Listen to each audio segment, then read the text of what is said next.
Over 1 full month ago, a champion was crowned and it all looked like things came to rest. But after the winter break, just before racing season will begin, a new era will start with all of the doors open to get to the title, and it all starts right here.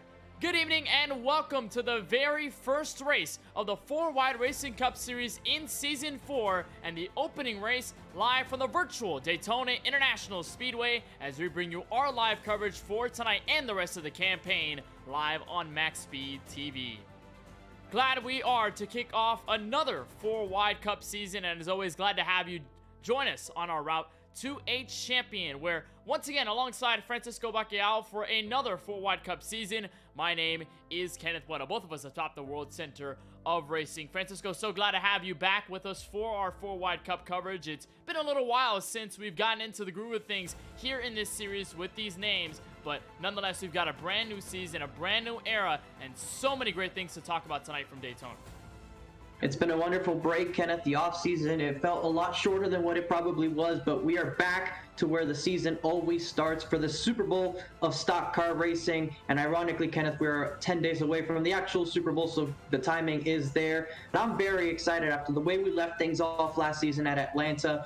The last race in which we used the Gen 6 cars, AJ Green taking home the championship in a tough battle with Colin Forrester and some of his teammates there as well. We're here at the World Center of Racing, Daytona Beach, Florida, where stock car racing was born in 1947. And it is going to be a fascinating one here today. You mentioned it there. I mentioned it as well. The next gens making their debut in this series. And really, we've had them on iRacing since May when they used them for Darlington when they were doing the Pro Invitational. But in reality, we don't have too much experience with the race car overall when you consider the amount of time we had with the Gen 6. So they've updated the packages with them as of late to match what NASCAR is going to actually do as more information comes out. They've changed the restrictor plate package, of course, as testing was done. So really, even though some guys have some experience, at least with the race car on certain tracks, it is constantly evolving with more information coming out. And of course, now that we actually get to do some proper racing with it. And of course, this next-gen car, a brand new thing to this 4-wide group. And we'll take a look a bit about what this next-gen car is all about. Starts with some of the new features. A step splitter on this race car means it channels the air all the way through the middle, and a symmetrical body, meaning there's no side force whatsoever. Used to have a flat side and a bulge on the other with the Gen 6. Cooling the car includes some of the hood vents on the front of this race car. On the hood of the event, you'll see them very different on the Camaro, the Ford Mustang, and the Toyota Camry tonight. This is one of the biggest changes, though, about this next-gen car. A lower greenhouse to sort of make it similar to the street cars you see out on the road, and a brand new 18-inch single lug wheel, aluminum, obviously made of that, to widen this area of the wheel, and of course way different from the 15-inch wheels we had on the old Gen 6 stock cars. That's going to be a very big talking point over the course of this season. And of course, this is also another big talking about. One of the big points about this car, the rear diffuser. It's a flat underbody here on this next-gen Cup car, so all the air will channel in through that step splitter we mentioned, out through that rear diffuser, and then we end up with the smoother air near the rear. Should eliminate some of the dirty air that we usually do see in NASCAR Cup racing that was prevalent with the Gen 6 car. And Francisco, just before we get into what's going to be the grid here, what's going to be talk about Daytona, this next gen car, so different in so many different ways.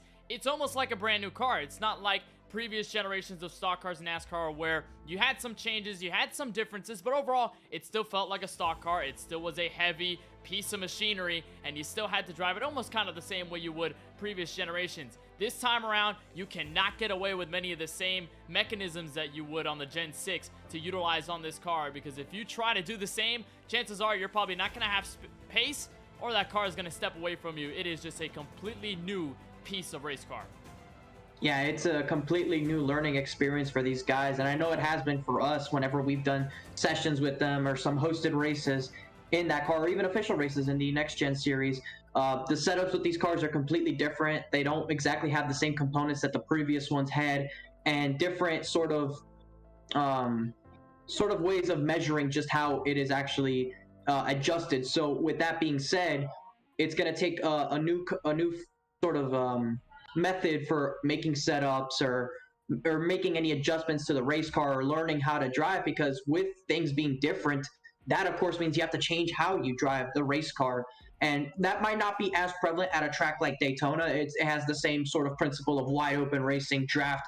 So I don't think this particular week we will see too much different than what we're used to. But definitely as we move towards tracks like Phoenix next week, as we move towards Auto Club the week after, etc., once we get the season rolling, we might see some things going on. As you see the schedule right there, the first 6 races, you see it on the top there: Daytona, Phoenix, Auto Club Richmond, Las Vegas, Michigan. An interesting selection of racetracks, each very different.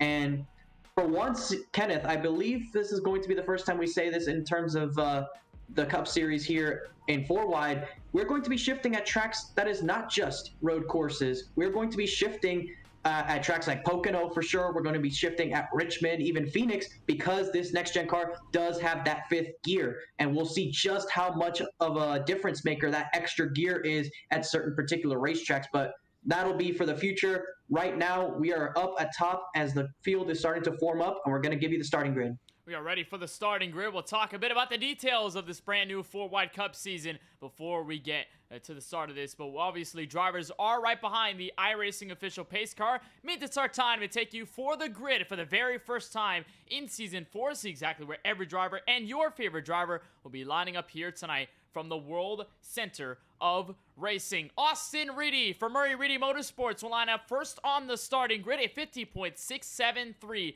Brings him the fastest time in qualifying alongside Sergio Minier in the 89, trying to kick off his secondary season with a win in 4-wide competition. Kyle Benson, a championship contender the last 2 times, couldn't get it done. He's going to try and start the season off on the right note, trying to get a big win at Daytona with Jesse Prees, who put on some great races there at the end of the season. He's starting off from 4th. Nicholas Fizzuti, multi-time winner in the Gen 6 Cup car, will look for some success here in this next gen. He lines up the inside of the top 5, and last season's Championship 5 competitor, Brandon Banks in the Geico Chevrolet, will line up the outside of that 3rd row. Another driver from that infamous Stonks Motorsports team that made their name present last year, Lance Hill, changes numbers. He goes to the other FRM number in the 38. He's going to start from P7 with Curtis Kelly, who made his debut last season, looking to have a better sophomore year this time. This is the driver we'll be looking for all night long, AJ Green, the defending champion here in Season 4 after winning at Atlanta just a couple of weeks back. When we ended that season, he rolls off 9th alongside Matt Roberts, a returning driver to the series, hopefully a full-time effort in the 16. You see Ryan Steenbacher, he's made a couple appearances throughout the seasons as well. Kevin D'Elia made his appearance last season. They're going to be starting just outside the top 10. Corey Allen, Tristan Bailey will be the drivers lining up row 7. We'll follow through the rest of the field as it stands as everybody goes through the pace lap. Christopher Bishop, Eric Schaefer return for another season of 4-wide Cup racing. Dustin Webb, Craig Launslager will be the drivers in row 9. Former Championship 5 driver Adam Alashire will roll from 19th with Tyler Warner, former Daytona winner. He lines up the inside of that 10th. Or the outside, rather, the 10th row. Joseph Segala, Tony Kivett. Segala, a brand new driver to 4-wide Cup competition. We'll see what he can do from P21 on the starting grid. League owner Tyler Murray will be in the inside of row number 12 with Mark Harris in the 5. And we'll continue scrolling through our grid. It is a full 43 car standout here tonight from the virtual Daytona International Speedway. So it is, nonetheless, Francisco, a huge field. Not just a large field, it's a huge field. And this should definitely spice up the competition as you look at the final driver in our 43-car field, Tyler Talon in the number 68. Yeah, Kenneth, this is probably the largest field we've had in this series, and it is no surprise that it comes at the biggest event that we're going to have all season. Unlike most sports, Kenneth, the biggest event is right here up in the front. Usually it's the championship event, but we're going to start off the season with a bang. Austin Reedy, he did not have the best of seasons last season, got that win at Texas. He's going to try and still go. We got brand new race cars, Kenneth. We have new drivers, but also some returning veterans, returning champions. And after a month off, I think these guys are getting ready to get behind the wheel and go after the green flag. The pace car about to make that hard left turn. The season is about to begin. Austin Reedy on pole. He's going to lead them to the green flag. We're next gen racing at Daytona.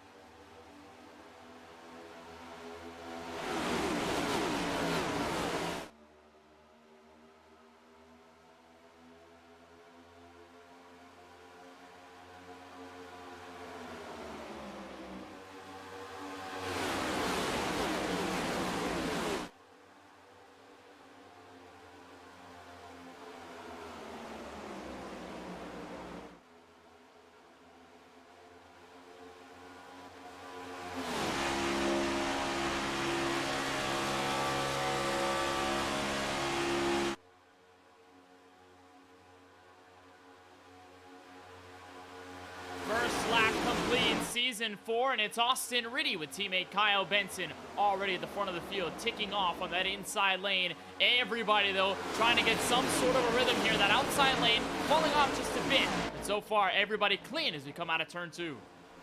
And of course, Kenneth, through the offseason, one of the things that was talked about for the Real Life Cup Series, that is the new number placement on these race cars. And we're seeing that taking an effect tonight. We saw a couple drivers maybe use it once or twice last season, but right now it is prominent on all of these race cars. You see that new number being placed just behind that front tire underneath where the NASCAR Cup Series logo is. And some paints have really made it work, Kenneth. A lot of people were taking criticisms towards the new number place and how that was going to affect certain paints. But there's a lot of paints out here tonight with that new placement, and I'll tell you what, a lot of these schemes look really good out there with this new placement.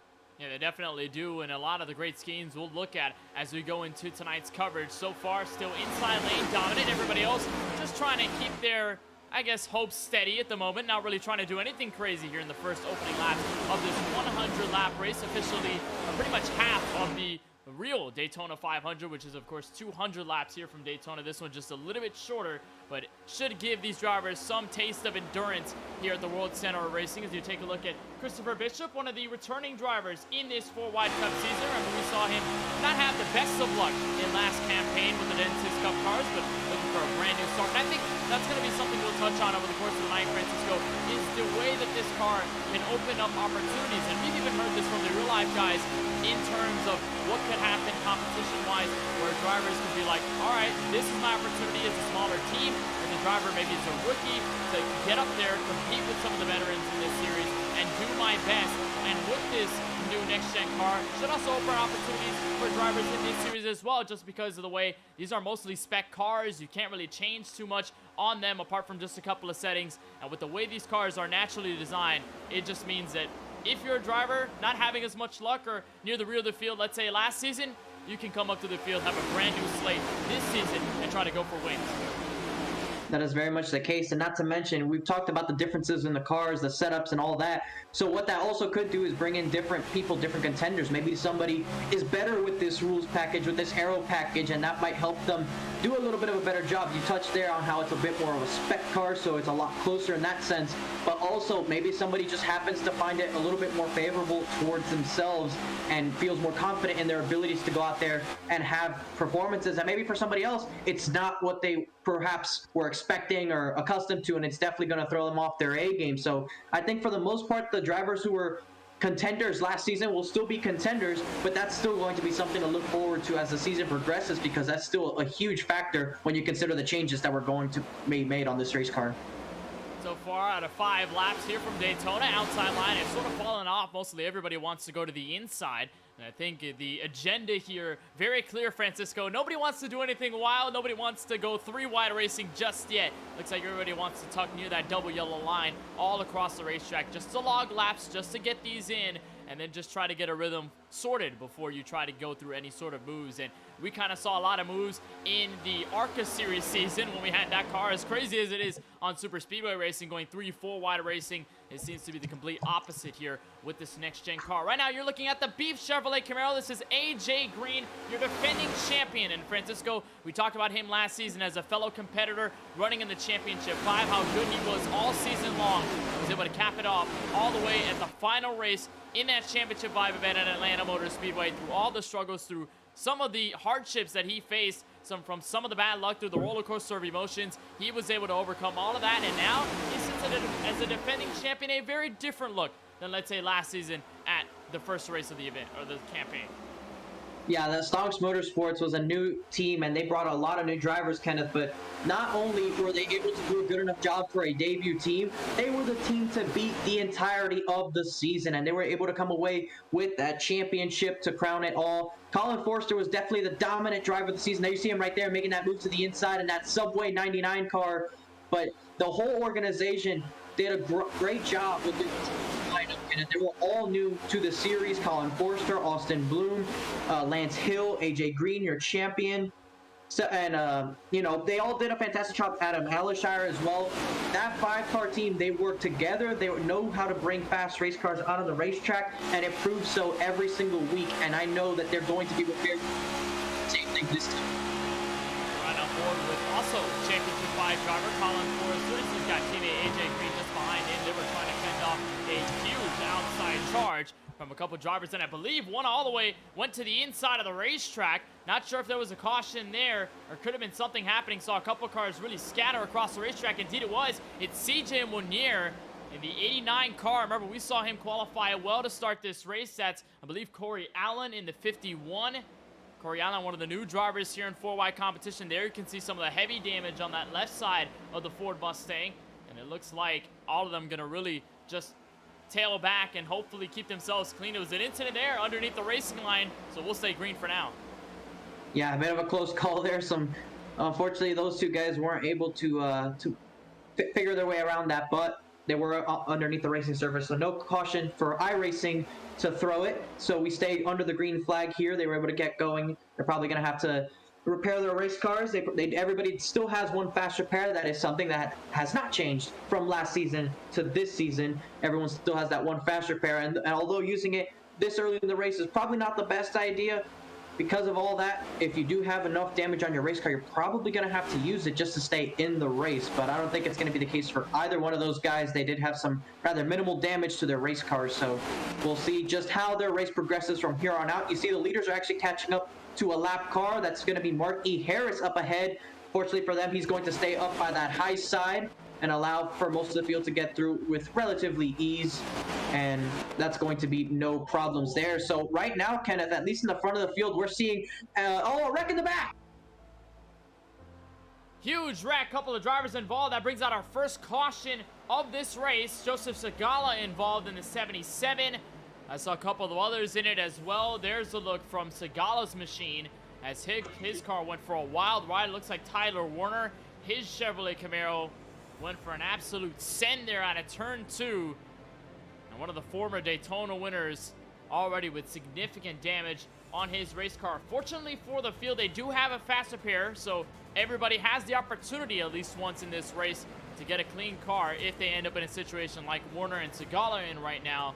But definitely a hard hit to what was a successful start of this 4-wide Racing Cup Series season opener. We'll try to take a replay and see exactly what might have happened here. Was contact, though, between many of the drivers there in the rear. We'll try to see exactly where it might have begun between these two. See, there's the 33. And it was actually right there. Francisco Segala just got loose. Looked like off turn 2, or maybe had some help from behind. You see him here just in front of that 33. There's one car all the way at the top of the racetrack, but no, actually just lost the car, overcorrected it, got right back up into the 33. Fortunately, those seem to be the only two. Actually, no, a third car gets involved as everybody scatters by. That was probably the most unluckiest, yet also the luckiest moment Marky Harris has probably experienced in the opening laps of the race. He's already getting lapped here, and the wreck starts behind him, and it almost catches up right to him. You see right there, boom, almost into him. And this caution is going to give him that free pass, so that'll put him back on the lead lap. But unfortunately for those three cars, that's going to be some significant damage, some required repairs potentially, and in probably the case of the 33, perhaps a fast repair is going to have to be used to stay in this one. You saw most of the field was able to scatter. They were able to take advantage of that paved side of the racetrack all the way towards the bottom. And would you look at that early on in this one, but it is feeding time on pit road. We're going to see what these guys do. One thing we haven't exactly mentioned in particular, Kenneth, is that with these next gen cars, there's just a single lug nut in the center of the car, like most motorsports do. So although tire changes are a little bit quicker, we have a little bit more fuel as well. So will we see potential strategy? Oh, we have a spinner in the middle of pit road. We definitely do. I believe that's the 25 car that's around, but you saw the battle off of pit road. Not necessarily contentious for the race lead. It was the 11 of Austin, Reedy, Kyle Benson, many of the drivers within the top 5 that seemed to be all together. We'll try to diagnose exactly what might have happened to that 25 machine that went around here. A couple that are staying on pit road: Colin Forster, Joey Ray, looks like Brian M. Smith in the 78. A lot of former favorites into this series staying on pit road. And there's a look out as a couple of more drivers get more service, and looks like some will be taking some tires and mostly taking a full-on tank of gas. Some of them going for a little top off here to make it all the way to the end of this race. Of course, even still now, they won't be able to go all the way without making another pit stop. So as for the moment, Austin Reedy, Kyle Benson, the two teammates from last season and previous seasons in this four-wide Cup Series campaign. They have been sticking together all race long up until this point, and all the way through 1-2. They're definitely keeping the pace in control for the rest of this field. But we'll talk a little bit more about this next-gen car, Francisco, and we'll talk about the drafting with this car as well. Of course, recently iRacing updated these next-gen cars in order to satisfy the rules packages that NASCAR ended up going for in terms of this 2022 season. Initially, it was going to be 550 horsepower with an 8-inch spoiler all the way in the back. Decided that for all the tracks except for super speedways, they go 670 horsepower with a smaller 4-inch spoiler in the rear. Graphically on iRacing, you cannot see it. They'll have an update for that at least somewhat later this year, but they do have the physics in check. And then, of course, on super speedways, updated the drafting parameters and, of course, gave this the package that will be featured in the real-life 2022 Cup season. 510 horsepower with a 7-inch rear spoiler on the back of the race car. So what that update has done, Francisco, it's definitely opened up the racing. Before, we usually see a lot of drivers stay single file all the way to the bottom. You couldn't really make passes. There was a lot of arrow push between these race cars every time you get close to somebody's rear bumper. Now that doesn't seem to be the case. The runs are bigger, the draft is huge, and you can get a couple of people pretty much seemingly with you in a matter of moments, and you can get a second line, a third line, maybe even a fourth line working if you end up organized correctly. Yeah, we just haven't seen it yet because it's still early in the race, of course. That's something that's still traditional. These guys are not going to take a huge shot at trying to gain many positions on lap 13 of the race. That's still trying to use some racecraft there, knowing that this race is 100 laps. You have well over 3/4 of the race still to go before you decide a winner. You're not going to win the race this early in the race, but you could definitely lose it. So you want to make sure you're there at the end in order to go for it. You can win it from any position, especially when you just mentioned like that, where you can really make some moves now. And I'm interested in seeing what's going on, Kenneth. I'm going to be going to the Daytona 500 once again this year, and this race for me is sort of like the test taste, you know? I'm hoping to see a little bit of a miniature semi-experience of what we're going to see at Daytona Beach, as well as the Podium 500. That's going to be a little bit of a preview as well. The pace car is going to work its way off of pit road. We're going to be back under the green flag. Back under green here from Daytona, starting lap number 14 at 100. Still a long way to go. This opening race for the four-wide Racing Cup Series. Already, Austin Reedy moves up to block in front of his teammate, bringing Kyle Benson down to the inside lane. So the two Camaros already commanding the bottom. As soon as they get to turn one, they may have a fight here soon from the Ford Mustang and Nicholas Vizzuti. A brand new look for this 75 car, but we've seen him go to victory lane a couple of times with this Gen 6 Cup car in previous seasons. He's trying to work the outside lane so far. At this point in time, inside lane, still with the advantage. Reedy leading him back to turn 3. And one of the things to note, Kenneth, is that Daytona did get updated during the off-season. That happened towards 2022 Season 1. You may have noticed the racetrack is a little bit lighter. They definitely updated the safer barriers are completely around the whole racetrack. They updated the wall, the catch fencing as well, the infield, the start-finish line. They updated a couple of details around this racetrack, and that must be nice. If I'm being honest, the old layout was probably a little bit closer towards the 2016 edition, if you will, with when it was just after the Daytona Rising project, with the surface being more so after the repave. Right now, this racetrack is definitely a little bit more accurate to what we saw most recently at the Rolex 24 Hours of Daytona, Kenneth, which you happen to attend that event, so I think you can kind of, from a visual standpoint, you can tell that it definitely matches it now.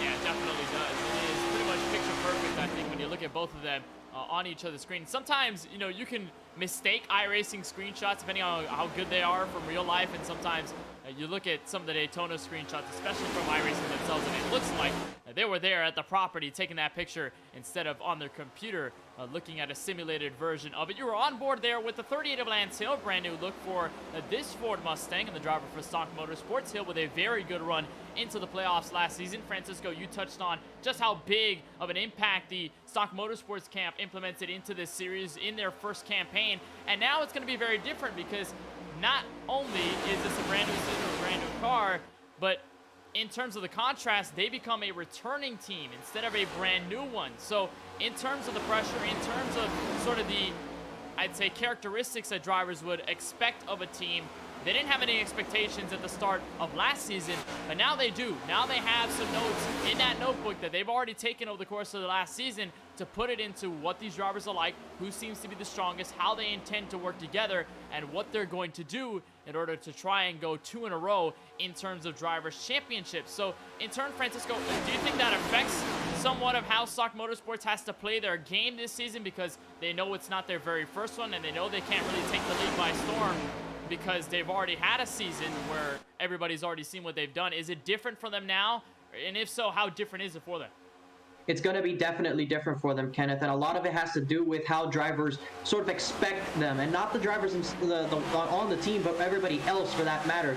They now know what that team is capable of. They now know the racers themselves. They can take a little bit more chances, but also they can pick up a couple of their tendencies. But also from within, the drivers, they themselves know, hey, we were able to do a lot last season. Are we capable of doing the exact same thing this time around? It's very difficult when you have a season as good as they did to repeat doing that, and we see that happen in real life with so many different sports. It's very difficult to repeat success because sustained success over a long period of time, Kenneth, is just very hard to achieve, and not many people, individual people, can accomplish that alone, let alone a whole organization. One of the great examples, Kenneth, of sustained success has been the quarterback Tom Brady, who recently announced his retirement from the NFL, but he is the definition of sustained success. He came into the NFL his first season, won a Super Bowl, and it's in his second to last season also winning his 7th Super Bowl, an NFL record. So although it's a completely different sport, it is still the same theme all around, that sustained success is very difficult, and that's also what pertains to the sophomore slump sort of slogan. These guys in their second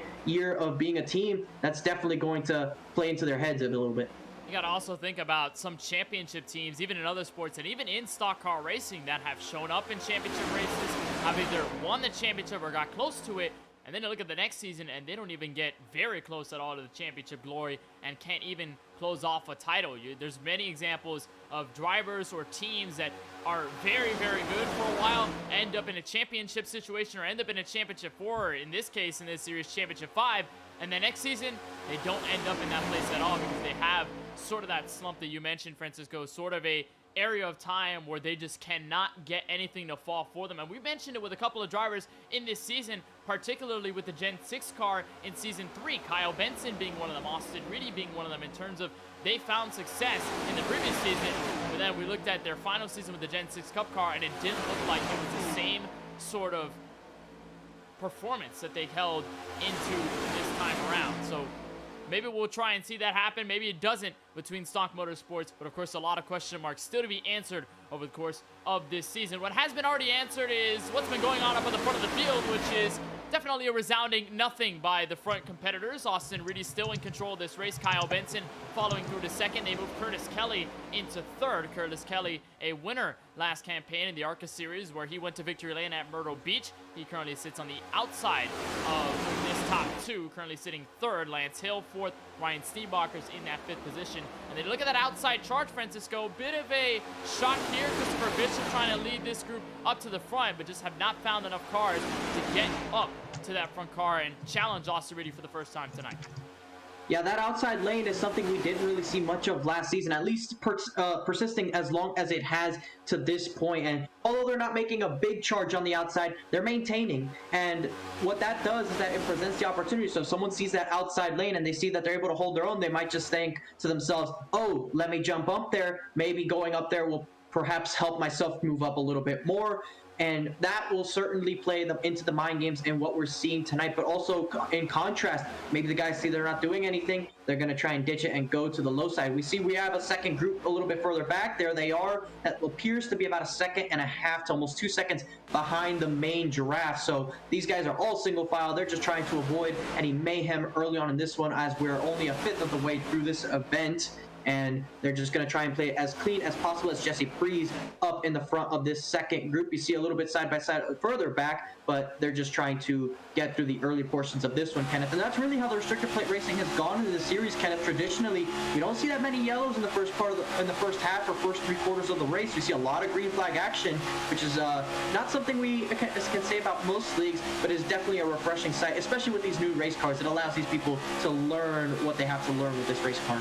And I think that also helps to the point that this race, so far up to lap 23, now lap 24, has been relatively clean. And the fact that it's a brand new car, it's a brand new season, you got a full 43-car field to couple with that as well. So I don't think many drivers really want to reach their hand out to the taxi. They don't necessarily want to do anything risky. They don't want to do anything insane to put themselves in the spotlight for 1 or 2 seconds and end up in a wreck. All they want to do is log these laps, at least for now, until the point where maybe they cross halfway, they end up near the later portion of this race, maybe final 25 laps, and then from there, they can work on being more aggressive, kind of ganging up with some of their teammates, ganging up with other drivers they gain respect with over the course of the race. But one car just got turned right there to the outside wall. Oh, that's the A-Machine, Dustin Webb, into the outside safer barrier. I saw Austin Bloom in it as well. And as we were talking about just how clean it was up until this point, it got real dirty coming out of turn 4, entering the trial. Well, there's Austin Bloom's Chevrolet, all torn up, the front end completely ripped off of the Camaro. Dustin Webb absolutely beached there on that apron transition. There's the 81 car, that's Cody Ivey, previous winner, or actually was the winner before rule was determined. It was AJ Green, but was up at the front in the ARCA Series race last season. And all of a sudden, we have a big crash coming out of turn 4. Luckily, I believe most of the field was able to scour away from this, but Francisco all started here with Dustin Webb and Austin Bloom. Webb tried to get a run up the outside, went back down, and maybe get a bit of the side draft out of the 2. But unfortunately, they both made contact, sending Bloom hard into the outside wall. And that's the rest of the story for you. Let's see if we can go on board with Webb there and see what we're able to see out of the roof of his race car. It looked like he was trying to do exactly what you said there, Kenneth. He was trying to get to the outside of that 8 car right in front of him, pull him back, hopefully try and help that outside lane. You see right here off of the turn 4, it's a great spot just as they check up, gets down there. Looks like maybe a little bit of net code there as well, Kenneth, to try and help that happen. We saw a little bit earlier tonight, I believe one of the cars got loose off turn 2. Doesn't seem to be the case here with Dustin Webb's car. Unfortunately, the Pioneer up at the high side of the racetrack that was just behind Craig Lownslaughter, the 42 of Christopher Bishop, a driver that we mentioned just a little bit, he got involved in this incident as well. There was actually a second crash, I believe, as well, Francisco, into turn 4. I believe all trying to slow down for this incident, so it wasn't necessarily just a solo incident out of turn 4. I believe it was something all the way behind this as well. It could have also played into this crash. We'll try to take a look and see how it started. There's another look from Dustin Webb's car. And it looks like everybody was just trying to get back. And there's more damage to other cars near the rear. That was the line, I think, Francisco, where Jesse Priest was out, Joe Sanchez was out, Lawson Peel. So I think they may have gotten collected in this as well, even if it had nothing to do with that first contact between Webb and Bloom. Yes, and another thing, Kenneth, on pit road, just as the field came by right now, Craig Lownslaughter actually missed his stall. So although it shows him as the race leader at this current moment in time, he's probably going to have to come back in pit road. But you see that's a hard hit to the outside wall there for those guys, and that's going to be, unfortunately, a fast repair. You see there for those front bumpers gone. That's not exactly going to be very helpful with the aero of the race cars on these super speedways. You might be able to get away with that at a track like Bristol or Martinsville, but place like this, you're going to need all 4 corners of your race car. But there you see that 13, he missed his stall with the full pit road, Kenneth. That's probably something we don't talk about. Depending on where you qualify, you can be either the very first pit stall or at the very end, and if you're somewhere in that middle, it can be very hard to look for your sign. Yeah, it is definitely tough, and we talk about the full field as Lownslaughter now pees off. He's going to try and get potentially 4 fresh Goodyear Egos and some fuel on his Toyota Camry. He's one of the only Toyota Camrys in this field, only about a batch full of them, a handful of those Toyota logos on the racetrack, many of them Chevrolet Camaros and Ford Mustangs out here at Daytona. Lownslaughter is going to pit, so that will in turn hand the lead back to Austin Reedy, and so he will now command this race. Only difference is Kyle Benson is now parked back in P6, so with that pit stop, lost a couple of spots, and now Curtis Kelly is going to be the next man online to potentially be behind this 11 by the time we go back to full throttle racing here from Daytona. There's Brian M. Smith getting all the way around, and after what seemed to be 2 quick yellows, we're going to try to get this back in as soon as possible. And so Austin Reedy will lead us back to green. He'll have help from former winner in this series, Ryan Steenbacher. It's good to see him in the 79 back in 4-wide competition. And of course, he'll have, of course, that number, I believe, the 75, Nicholas Vizuzzi on the inside. That's the first time we see that Ford Mustang on the bottom side for the very first time this evening. So Francisco, I think out of the first 26 or first quarter of this opening race for the 4-wide Racing Cup Series, has there been anything you've noticed from this brand new style of racing and the brand new looks for these cars? there's definitely one thing I noticed, Kenneth. I think you've probably noticed this too, is that these cars, they definitely race better, but they are just a tad bit slower than what the Gen 6s were. I've been noticing here on the speed traps and all that, the speeds that these cars go in the draft is similar to that in which the Gen 6 would do in qualifying trim. So it is a little bit slower, Kenneth, but if the racing is good and it's not that significantly slower, then I think that'll probably be a good offset, if you know what I mean. Definitely will be, and it's posed some great racing, although many just want to stay on that inside line and want to stay out of trouble as much as possible. Ready for a restart on lap 27 of 100. Of course, still ways to go in this opening race for the 4-Wide Racing Cup Series. Austin Reedy gets back to the gas. A very good jump by the 71. But as the field comes to the first corner once again, here from Daytona, how about we turn up the volume and crank it up here on MaxSpeedTV.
In trouble already on the back straightaway. One car up on its roof. I believe it's Corey Allen.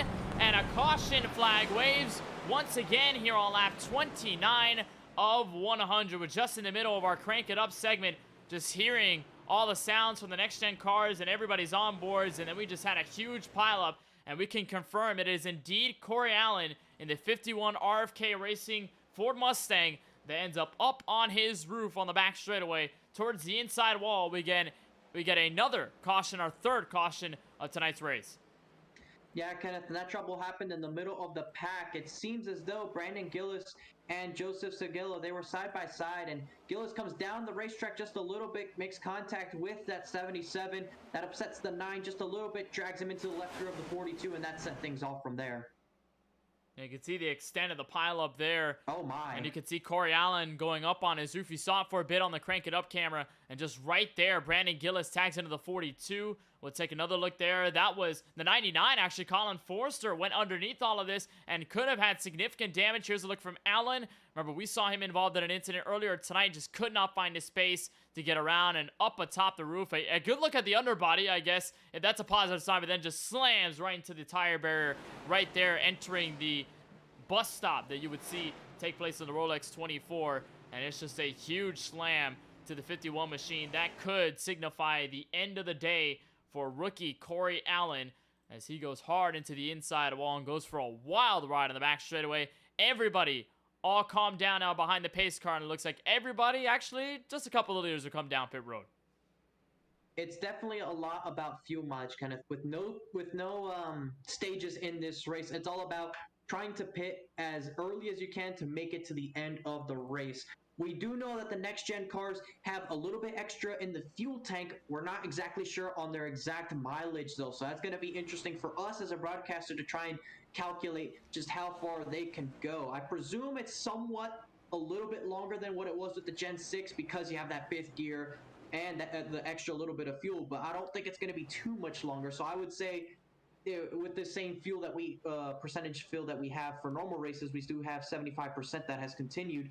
I do think that'll probably get you closer to about 34, 35 laps in fuel, and traditionally that would be closer towards 30. Maybe a little bit less, but that's probably the number I'm going to be shooting for here today, unless we get a green flag run so we can get a proper sense of where we are. Until then, Kenneth, I think these guys are probably minimum one stop away, but from the way things are playing out, it looks like we might have more than that. And definitely could open up the strategy. And if you looked at a couple of seasons back when Tyler Warner went to victory lane here from Daytona in the Gen 6 car, they had to get into a situation where they had to pit within about 15 laps remaining in the entire event. So it really put them on edge on when they were going to come down pit road, who was going to come where, and how the situation panned out until, of course, Tyler Warner cycled back to the lead, was able to hold his own despite a lot of the lap traffic near the end of the race, and was able to come away a 4-wide cup winner. There's a look at Colin Forster's Subway Camaro, the extent of the damage there on the right side as he slammed into one of the cars that was going around. I believe there's the 42, Christopher Bishop. Looks like Tyler Berlanger in the number 18 car. He's on his way out of the pit lane, so he's trying to get some of the damage fixed on his Black Rifle Camaro as he comes out. We'll try to merge in with everybody in the field so far. So I guess we might have already jinxed it, Francisco, from the start of this race, because we talked about how clean it was to open with the new car, the whole new season, everybody on track. And I think ever since I made that statement, we've crashed twice. We've had 2 yellows within the span of, I'd say, probably 10 or so laps. So I guess the commentator Jink is still alive. It's still good. It's taking place right from the get-go. Just gotta love it, of course. But I think a lot of this has to do with the nerves and perhaps the factor of the new car as well. Those things together, it does bode for that sort of thing because, again, we talked about this. The Gen 6 car, that's been around for several years, so these guys were probably very much used to that race car, especially when it had a more difficult package relative to what it had in its closing years. We moved to this car, which was a little bit more back in the driver's hands, and not to mention the different changes that were made to this race car. So you couple all that together, and it does throw in some extra factors that maybe some people haven't been used to in a couple of years, really. So perhaps that's throwing some things off. And of course, that is where you find yourself in these issues. But one thing we have noticed, the top 2 have stayed out. A little bit of damage on that 81, but nothing too significant there. You see right there in that 81 car and the 77, they're going to be on the front row. 77 actually has a clean car. He didn't get involved. He was close to being involved, but he didn't exactly spin or have any heavy impact with anybody. So his car is basically just as clean as it was when it started the race. He's going to lead the field to the green flag, Kenneth, as the sun sets from Daytona, Kenneth. It won't be long before we're closing in at the end of the race and the lights start turning on. Also to note, Joseph Segal on the 77, who will lead us back to green. He has used his faster pair. He was involved in an incident earlier on in tonight's festivities. Ready to go back green here on lap 33 of 100. It's a brand new look up at the front of the field. Segala, Ivy, back to the green flags. They head for turn 1. And with this change at the front, Kenneth, I'm interested in seeing what does that do for the rest of the field. We had seen Austin Reedy lead all these laps, be at the front of the field. Will this make guys more aggressive to try and take the lead away from him? Or will they just try and ride single file behind these guys? But from the look of it, that outside lane has some good momentum, Kenneth. And I'll tell you what, that 81 just might get out in the front, and he does. Cody Ivy clears for the race lead. We'll have Ryan Steemark as the next driver in line to take control of that outside lane. And he's actually going to have a nose ahead back to turn 3. So another new race leader, Curtis Kelly, will follow through. So the 2 Ford Mustangs prance to the front. And that has left the inside lane wondering what has happened. It's been all the inside lane all night long up until now on this restart. We've got a great fight for the lead. Curtis Kelly to the front straightaway in the front. And this is the package showing itself out now, Kenneth. Just like that, we saw Kelly get to the outside of Steenbacher's and immediately being able to make a move for the lead. Hill follows D'Elia as well. So now you got Tristan Bailey on the outside lane in that Wonder Bread car. So we're now starting to see that outside, what it could do, what it possibly can do, given the right people, given the right opportunities to work. We see a little bit of a breakaway from the first 6 or so cars. One car trying to look up, that's Steenbacher's, no real help there at the moment. It looks like Bailey was able to settle himself down in 6th place. We'll see if he tries to make a move as he catches up to the back of Cody Ivey, who's lost a little bit on the front group, but you see right there, they're starting to close right back up. And this is some exciting racing, Kenneth, on this restart. You see the 77, he's still not not done. He wants to make that outside work. He wants to get right back up there, continue challenging for this lead. And considering that there's not that many cars stuck together on that inside line, it could work, but they're going to need more than just 2 or 3 cars to do so. Yeah, and all the Camaros trying to work together up at the top. That does include former race leader in this event, Austin Reedy in the 11. He has absolutely nowhere to go. We'll see how far he goes back to the field before he can find some space. Now Bailey will work to the outside, and they'll have another newcomer with them as well. Ryan Steenbacher's move him into the mix, as well as Lance Hill would take over in front, or actually rather just behind the race leader Curtis Kelly. So they're building more momentum, building more numbers in this outside lane. There goes Kyle Benson, a couple of others to join. So we may once again, Francisco, have another battle for the lead. It's all Mustang back to complete lap number 35. I think these guys are realizing that we're going to have a couple of restarts throughout the night, so they're probably going to take a little bit more chances, and there you see it. The 79 is going to get spun around to the inside of the racetrack. Does he get back near the racing surface, and the caution is going to come out. The 79 around. You saw another car was involved there. I couldn't exactly make out who it was, but I was just about to mention these guys are getting a little bit more aggressive now that we've had a couple of restarts in. They're probably trying to get a little bit more track position, and right there it looks like it was bump drafting gone wrong. I also can confirm it was Kevin D'Elia in the 53, but made a charge up to the front of the field. Up until that point, got involved in the incident there. You see the heavy damage, smoking there from the rear end of the Ford Mustang as both of them get involved, and it looked like Steenbacher's just got turned going back to turn 1. And that's what pretty much started all of this and brought in the other car in D'Elia. We'll try to take a look at the replay, see exactly how it all began. But you kind of saw it there on the live shot, Francisco, just how quick it started. It began with Tristan Bailey there coming off of the tri-oval, getting right there into the rear end of the 79. And then Steenbacher just has nowhere to go. He's pretty much a passenger at that point. And Kevin D'Elia just could not expect that to happen. There's no reaction time for his Ford Mustang as he gets sent hard into the inside safer barrier. That's one of the worst places, Francisco, to go into the wall. It is, but fortunately it is a safer barrier, so it doesn't hurt as much, but still a hard impact nonetheless. You see it right there. Boom, right at the end of the safer barrier as well. That's not a pretty place to hit it when you know that you could just go a little bit more in terms of distance and being able to miss that altogether. But let's go on board here. We're on board with Steenbacher's right now. You see Bailey get right up there. He's going to push him. We know he was pushing him, but right there just drifts towards the left rear. Not trying to spin him, trying to push him. Just gets into the wrong side of the car. And that's going to upset the balance in that 77, having a little bit more force on that left rear. And that's going to send him around 9 times out of 10. And you got to also think that we had this conversation with the Genesis car. I think it may still be prevalent here with this next-gen Cup car, is that with the Chevrolets, the pointed nose of the actual street Camaro is obviously aimed to be replicated by the manufacturer here on the next-gen side. It's Curtis Kelly fakes a couple of onto pit road. It'll be the top 3 here, 71, 38, 77. And that will stay out, mostly everybody else, so we'll take a trip down. There's Bailey, but with the front end of that Chevrolet Camaro, it's pretty pointed. So once you get into the rear bumper, which is curved here on this next-gen car for all 3 manufacturers, you put that together, and it could end up in some sort of disaster there. And that happened with the 79 of Steenbacher's as he went hard into the wall. I think, fortunately, he does have a faster pair, so he should be relatively okay to get that car repaired. You see far in the background that pink and black Ford Mustang was hopping into his stall, so we'll see how long he takes to go for some service here on lap 38 as Curtis Kelly takes over control of this opening race from Daytona. So much more to talk about, so much more to cover here. Not even halfway through this race after 38 laps under caution. Once again, here from the World Center of Racing, we'll take a short break, but you won't miss a thing here as we continue our opening race coverage of Season 4 in the 4-Wide Racing Cup Series right here on MaxSpeedTV.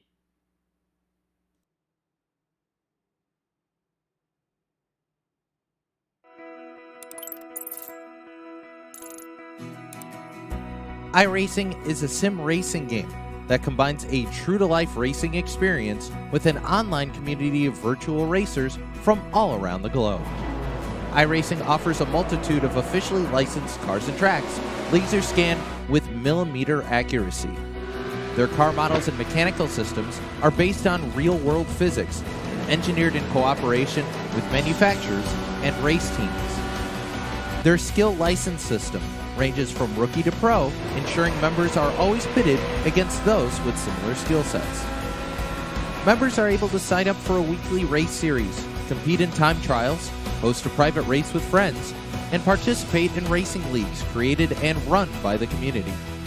With over 170,000 members, iRacing works in partnership with renowned motorsports organizations like NASCAR to deliver virtual races based on the real-life NASCAR Cup Series, as well as many other series on the NASCAR ladder. iRacing also features team racing, providing a variety of options for members to create and manage their own teams. Race with friends or real-world teammates in full-length endurance events like the 24 Hours of Daytona, Spa 24, or the Bathurst 12 Hour. Additional partners include IMSA, World of Outlaws, Supercars, and IndyCar, allowing members to race in their very own Indianapolis 500, Bathurst 1000, Chili Bowl, and many more iconic events. This is iRacing, delivering the most authentic racing experience short of getting into a real race car. Sign up today at iRacing.com.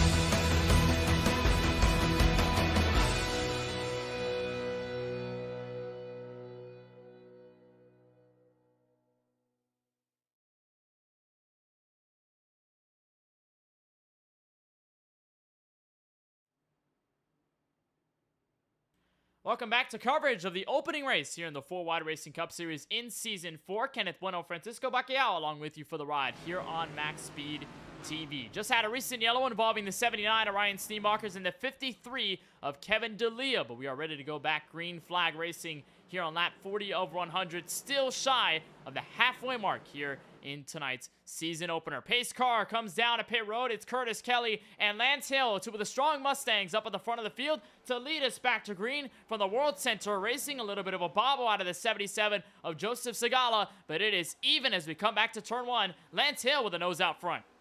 He's getting that push, and he's going to get well out there. In fact, those two cars on that outside lane are going to get out there, but no surprise. Look who it is. It's those Stonks Motorsports machines. They've worked together so well last season.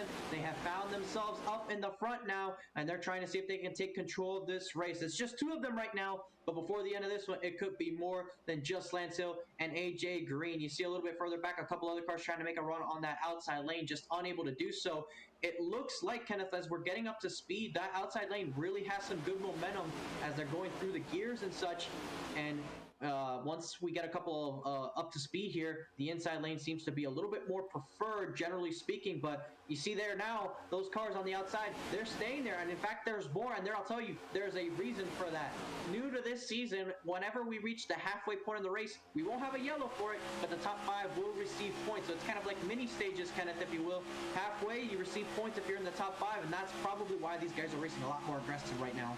Yeah, we talked about that under break, just how aggressive they were getting, and I guess it was kind of in preparation for this lap 50 break that we'll have. Of course, there will be no yellow, so everybody won't be slowed down by the yellow flag and race control, so we will still be racing, but whoever crosses the start-finish line in the top 5 by the halfway break will indeed earn points towards their championship hunt. And that will mean a lot for a lot of drivers, especially tonight in this race, knowing they want to start things off on the right foot. And I was also about to mention a couple of the familiar faces that you saw involved in some incidents tonight. They're now back in this, given with the faster pair, the 2 of Austin Bloom. Here he is in the Dale Earnhardt throwback in his number 8 Camaro. He's now back in the mix in the top 3. Remember, he got a fast pair. He was involved in an incident earlier tonight. You can also say the same for Christopher Bishop. He got a faster pair. He was kind of back in this as well. Tyler Warner, who had his front end completely ripped off earlier in this race, he's got a faster pair. He's back in it, although he's going to lay off and let everybody by on the 3rd lane. He doesn't want anything to do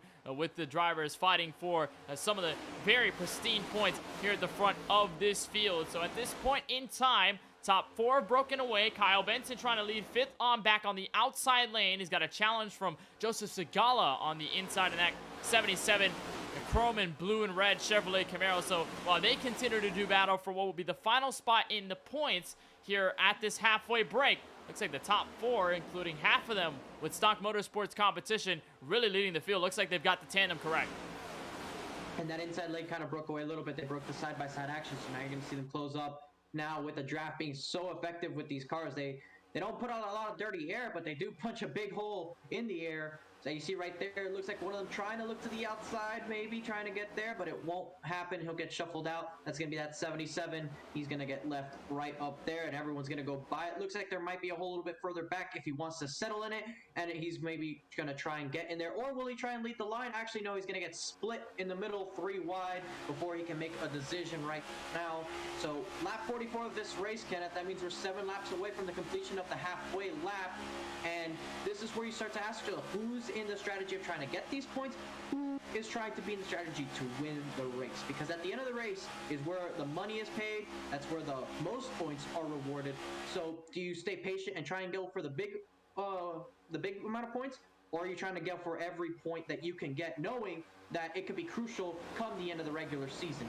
And you can necessarily, at least for tonight, avoid the points and go for the win, because along with, of course, the extra awards that you'll get for winning a race, you'll also get a ticket into the 4-Wide Cup playoffs. So you can avoid this whole points game altogether, and if you end up near the end of this thing, you end up taking the checkered flag, there's no worries about points up until you get to the first round of the playoffs later this season. For a majority of the regular season, all you got to do is just pretty much stay relaxed, watch how the competition evolves over the course of the season, and just wait. Just prepare yourself until that first race of the playoffs start, and you can begin your stealthy run to the championship if you're one of those drivers. So maybe we see some of the field, or at least some portion of it, try to avoid this points break, not really care about it too much, not really put too much emphasis on it, but just want to put more emphasis on being there by the time we get to the white flag so that they can win, they can lock themselves in, and not have to worry about playing any petty points games by the time it comes to the end of the season, which we see happen very dramatically, especially around that playoff cutoff line. You know, when we get to the end of the regular season, that final race. We saw it at Daytona here last season, how crazy it was between drivers trying to get into the points. Here's Jacob Smith in the 15, a returning driver to the series. We've seen him rock these Busch colors all season long. Last time we saw him on the racetrack with a Ford Mustang, of course, in the Gen 6 competition. Was not there, I believe, for the final race of the season here at Atlanta, but was able to come back here from Daytona now with a huge run from Kyle Benson. Got a good amount of help there from that top line. It looks like we've got side by side for the lead once again. Benson was all over the back of the 15 for about 2 laps there, and he pushed them from just outside the top 5 to now battling for the lead. It looks like Hill may have edged ahead. To see the lapper there pulled off, maybe a little bit of draft was helpful for Hill in order to get clear, but that outside lane has really powered through, Kenneth, and again, we didn't see this particularly well with the Gen 6 cars. It would happen at times, but it would have to work to a perfection, and just not exactly meant for everybody. Right now, they seem to be losing a little bit of momentum. They were able to catch up with that inside group, and now they seem to be falling off just a little bit. But they have the potential. I think right now they're just kind of biding their time again. They know that it's at lap 50, but they wanted to see if they are able to do it and sort of time when to get there. And you see right now, they're sort of all the way back now to about the 8th spot. It seems mostly done for now, but they're not going to quit. That's one thing you know about those Tyler Murray, Reedy Motorsports guys. They do not quit. They are relentless, and they're going to try until they get to lap 50. You see a couple moves there. Reedy's actually going to move to the top. Another one's going to move to the top. They're all going to try and go forwards. A lot of drivers now starting to move up there. We'll see who does something before that lap.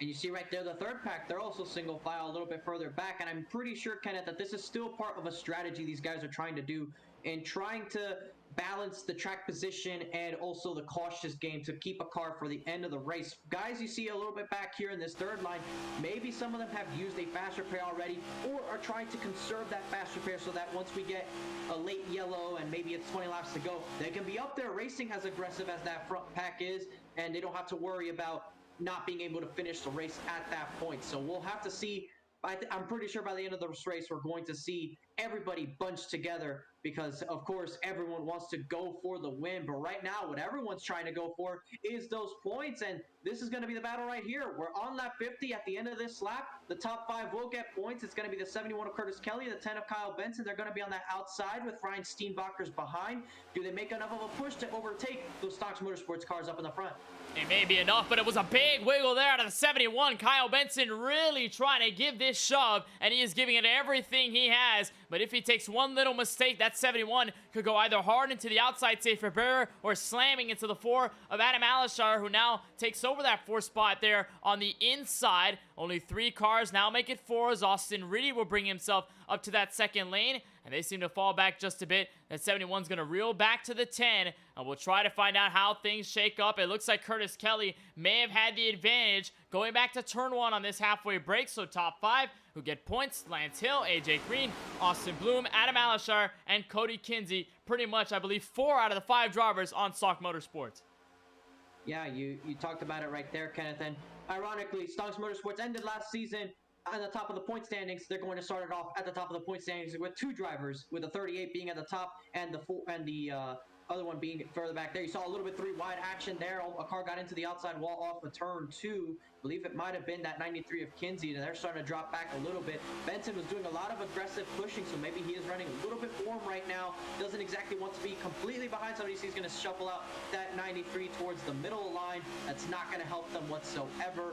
They're going to lose a little bit more of track position. I think right now what he's trying to do, he's trying to find his teammate in that 11. You see right there, Reedy has found his way to the top. He is separated. They're sandwiched right there with Steenbacher's in the middle, but I think they want to get nose to tail and maybe try something out, or maybe now so that lap 50 is complete, they want to get to this inside lane, because if you notice, that seems to be what everybody on this outside is doing. You see right there a little bit further back, Kinsey has dropped to the inside, moves up again, but I think these guys, now that lap 50 settled, now that they know it's here onto the checkered flag, settle down and get to the end of the race. And also, you got to think about sort of the strength in numbers that the team will have, especially when they're not split by a car like Steenbacher's is right now, who's not a teammate of that Murray Reedy Motorsports camp and not related to them whatsoever in terms of the teams. And we talk about team racing, especially here at the super speedways, and it just becomes such a huge talking point because it is very prevalent. And you're seeing it right now. Stock Motorsports occupying the top 4. They're all nose to tail with each other right now, apart from, I'd say, Colin Forster, maybe a handful of others, but for the most part, they're all tangoed together. They're all in the same place. They're all working together, and when you have that cohesiveness between teammates, it just gives you more of an advantage than really anybody else in the field, because you think probably guys like Benson have teammates. There could be other teams that have a good amount of drivers to their credit. And then you also think about the independents, drivers that maybe have just 1 teammate or 2 teammates or maybe none, and they're all by themselves, pretty much just trying to fend off for their own, as AJ Green tries to control that inside lane. Kyle Benson will slam it Austin Bloom, but will take over the middle, and this will align here, Francisco. The Murray Reedy Motorsports teammates at last. Here comes Austin Reedy to the rear bumper. Green gets shuffled out. As I was talking about the team racing, that's team racing right there between the Teamer Designs cars. What a gutsy move in the middle of the tri-oval by the 10. He split the middle, almost making contact. And I'll tell you what, he was going for that one, and now he's got his teammate behind him. He split the teammates at the front of the field, and you see the blocking going on right there. The 38 is going to move up and try and block the 10 of Benson. Already past halfway in this race, and you're seeing the lead is going to matter. The track position is going to matter. But look at this. Inside, he's going to go for the race lead. They're going to be side by side. He won't have that help anymore, but maybe Reedy can sort of help from that outside lane, maybe not give as much of a push towards the 38. We'll see what's going on, but Benson pulling out all of the moves that we saw him try and do at Talladega, to try and win that race. He's doing it right now. Kyle Benson going for all the marbles, and now AJ Green, who had been sort of in the sucker hole on that 3rd line, who fallen out. Now he's trying to pick something up here with the 79 of Ryan Steenbacher's. Kyle Benson just continues to put it on. You'll find help here from his teammate in Austin Reedy. Another Camaro will be the 3rd car in that group in the 93 of Cody Kinsey, and they will officially take over the race lead. So it was 11 and 10 by the time we started this race. It's 10 and 11 with 3 wide behind him for 3rd on back. And how did that work out? They were able to get Benson on the outside, to get help from his teammate, and now they're 1-2 and getting a little bit away from the field. Not exactly the best of things to do, at least in this portion of the race. You probably want to try and do that off of turn 4 so you can go for a move on each other. But you see this big run Hill's going to get. Does he take it? He's going to be in the middle of the corner. I don't think he will, and he doesn't. So right now, Hill's going to settle down in that 3rd spot. He's not with his teammate anymore. Oh, we got a guy in the back. Yeah, big crash there. Cody Kinsey around. He got turned by the 79 of Steambockers, and the caution flag waves again just over the halfway mark of tonight's event. There's Cody Kinsey absolutely parked there against the outside safety barrier. Luckily, everyone has enough time to get away from it all. Have enough time to hop on the brakes, but Steambockers, we saw him head into the inside safety barrier going into turn 1 along with Kevin D'Elia. This time, the faster pair will not save him, and you'll have to spend all of it down pit road trying to fix the extent of it, and maybe some engine damage here on the 79 Ford Mustang. And it started there. Contact between Kinsey and Steambockers. I'm not sure whether it was a side draft maneuver that either Steambockers or Kinsey were trying to pull off here on the back straightaway. But the truth be told, they got together right at that portion coming out of turn 2, and Steambockers and Kinsey ultimately get the worst end of it. They definitely did, and it did break up that good green flag run we were having there, Kenneth. But what it's going to do now, everyone's going to come down pit road. Everyone still has about 1 pit stop left to make at the very least. And if we get another caution, the timing in which we do is going to impact if we see future stops. Because if we get a caution, I'd say after lap 66 or after lap 67, that could potentially be the last pit stops we see some of the field make, because you could probably make it on fuel from there on. As we now get a chance to look at the incident right here, you see Steambockers on the outside, got hung out for a bit, thinks he sees the gap there, but makes contact with that 93. It looks like the official contact was maybe just a little bit of net code, but regardless of it, he was definitely going to go into the right rear of that 93 had it not been. So I think that was bound to happen regardless. You see the contact once again, and it looks like Steambockers are just desperate to try and get to the inside lane. Thought he might have been clear just behind the 93, and then they both slam into the wall. 79 goes for the inside apron as the 93 was just stuck there, absolutely nowhere to go, and could not move because all the traffic was catching up to him, trying to make sure they can get away from it all. So Kinsey didn't want to make it worse by moving and making it more unpredictable for the field to get around on that case. You mentioned pit stops, Francisco. They are underway here from Daytona. A bunch of drivers already made their scheduled stops. Tyler Warner, a huge amount of the field already out of the stalls, but it looks convincingly. Murray Reedy Motorsports up at the front of the field. Austin Reedy, Kyle Benson able to take over the top 2. Look at Tyler Warner. A great pit stop for him. It was an 8-second stop to top off on gas, and the 33 former Daytona winner now occupies the top 3 once again. He's found his way in a victory lane at this racetrack before. He opened the season 2 season with a win here. He's going to try and do that once more. He's done it once. Why not do it again with the brand new race car? I think that's going to be atop of his mind in order to do so, Kenneth. And we talked about this a little bit earlier. As this race progresses, it gets later and later in the day. The lights have turned on. Soon enough, we're going to be in the darkness of the night by the time this race is over. So the track conditions have changed from when we started this race, and it's going to continue to change as we move further into the night, Kenneth. What is that going to do? I know it's a restrictive like track and we're going to be full throttle, but that definitely has got to change the amount of grip you have in your race car when you're trying to make moves like we see Kyle Benson doing.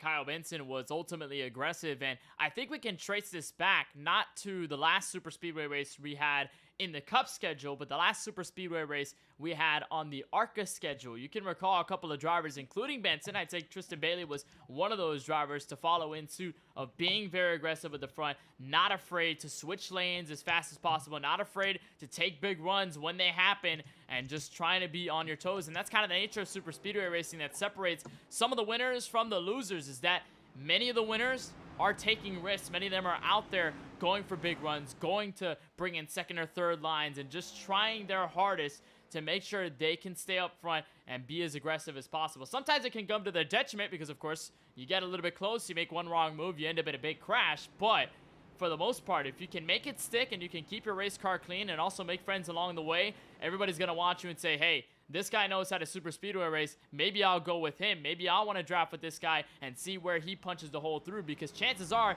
if he punches the hole through the front, I'll probably get to the front as well if I'm stuck in his draft. So maybe with Kyle Benson making those moves could have maybe caught some driver's eye, or maybe just everybody says, oh, that's typical Kyle Benson.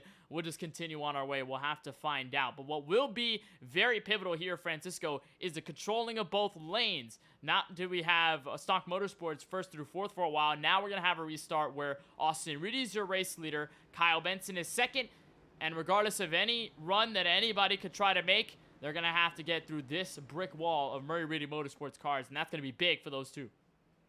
And of course, it's not just them at the front as well. When you consider the fact that Tristan Bailey and Tyler Warner, they're also part of that crew as well. So those four guys, they're in the front two rows. We're going to see if they decide to do anything as far as letting each other in line or going to the inside, going to the outside. We'll see how they manage that. Maybe they might let it race out. It is still 41 laps to go when we take the green here, Kenneth. But anything can happen. We might see these guys work together. We might see them race each other. We'll see just what goes on as the green flag comes out. We're back underway, and Reedy gets a really good launch. He's going to get try and bring the 33 with him. We'll see if Benson and Bailey are able to move to the inside. I think they're starting to let up there. I think Benson might try and get into that second spot. Actually, he won't. That spot is going to be sealed, but there is room behind them. If they decide to take it, it is there for them. But actually, no, Curtis Kelly's going to fill that hole. Curtis Kelly filled the space, saw an opening, and decided to go for it. Now he's going to punch in behind the 33 of Tyler Warner. So finally makes the gap non-existent there from anybody on that inside lane. A potential third line occupied by one of the drivers. AJ Green, though, gets stuck in the sucker hole, and all of a sudden, we're 3 wide for the race lead. Tristan Bailey trying to get a move in turn 3. No help, though. He'll get scrammed coming out of turn 4. He had a big run and thought he should go for it, and look what that did to the outside line. It absolutely killed their momentum, and now it's going to be Austin Reedy ahead of his teammate Tyler Warner as they go through the tri-oval. But look at how much momentum they're continuing to lose, and look at this flyover. That from the grandstands, that is a fan's perspective from this racetrack of those cars going by. From those who have been to the racetrack, and that they would know, but that is a huge and costly mistake there from those two on the outside lane. It has absolutely killed their momentum. I mean, look who's up there now. That it looks like that's the 15 and I want to say that's Curtis Kelly trying to get up there as well. And look how far back he's fallen behind the damaged race car of Craig Lonslunger. That is well outside the top 10. And that outside lane definitely killed, but it's not exactly dead completely, because look right now, they're trying to continue to form something up there. It's different players, but they're trying to make sure that it does not go fully single file yet. But you can see some guys maybe going to the inside. They're not exactly sure of it.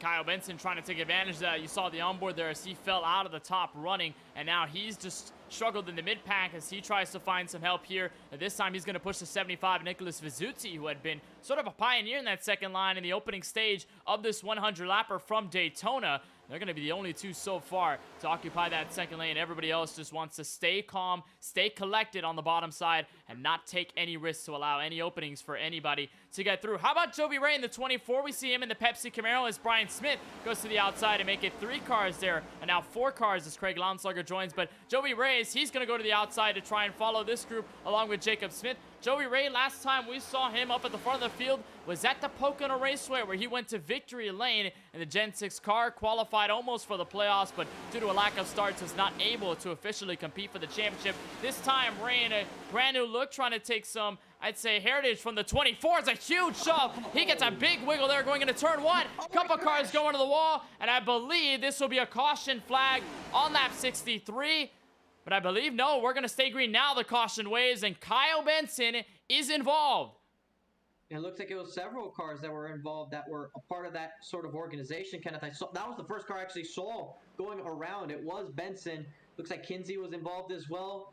You see right there a little bit further back a couple of the cars. Jesse Freeze. These guys may have been involved late in something else because they were further back in whatever has been going on. We'll try and get a second look from different perspectives to see exactly what happened there. And yeah, that was not pretty. We saw the 24 get sideways, Kenneth, and we were caught up in that. But just as that was going on, there was a wreck at the back end of the field. We'll get the replay here up now to try and bring it to you, and let's see exactly what happened.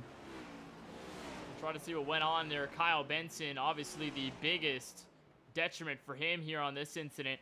So try to take a look. This is the 68 car, just a little bit further behind this wreck. So I think he was naturally okay by the time he got to the mayhem. But Kyle Benson, just I think in the heart of it all. We'll take another look. He's got the front end completely torn off. I think the good thing for Benson is he's got the faster pair, so If push comes to shove, like it did right there, he is definitely in a good spot. We'll take a look, and it started, I think, right there. Backed up the field with that wiggle from the number 24 of Jovi Ray, and as they were stacking up, it brought everybody together, and it actually took Nicholas Vizzuti for a ride up to the outside wall. Take a look here as they're coming out of the tri-oval. You'll see the big shove there from Smith.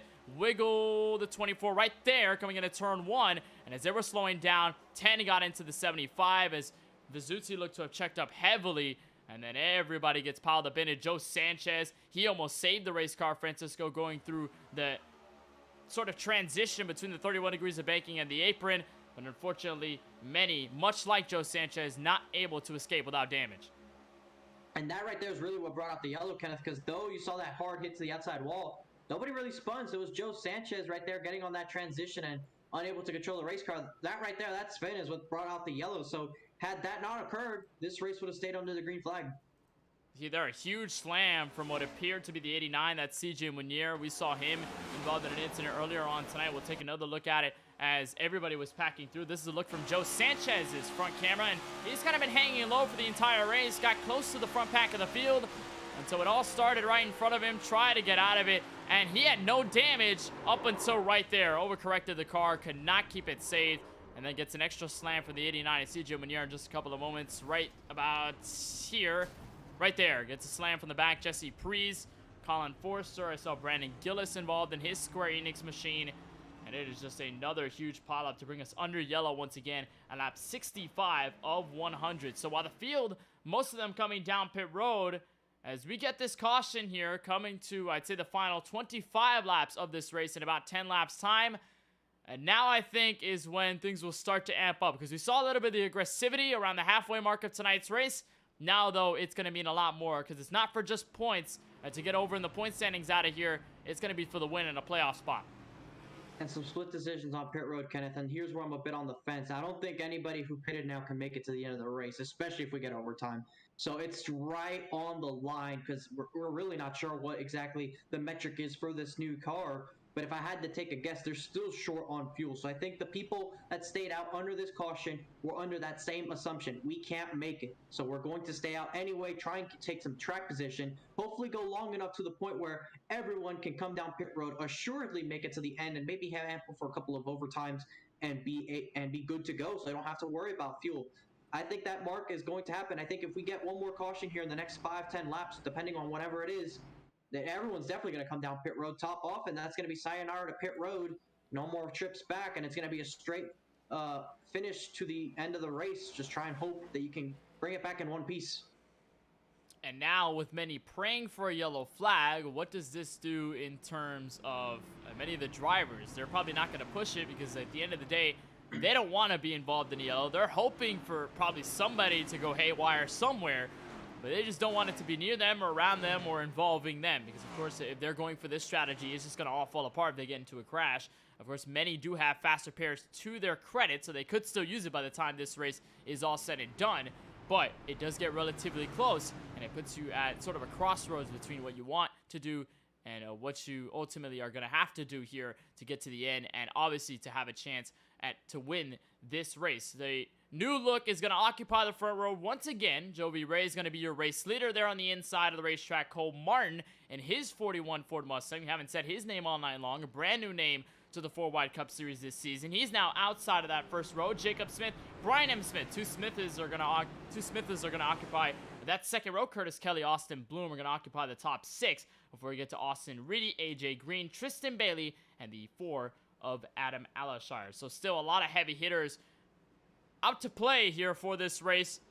Coming underneath 40 laps to go from the virtual Daytona International Speedway. It'll be a Camaro on the inside, a Ford Mustang on the outside, as a pace car will make the sharp left all the way to pit road. Jovi Ray will be the first one on the gas pedal, and as they come for the tri-oval, Barty, the flag man, has the green flag in tow. We're back on a racing from Daytona. A very good start by both rows. Very good start, but that outside lane is a little bit more in touch with each other.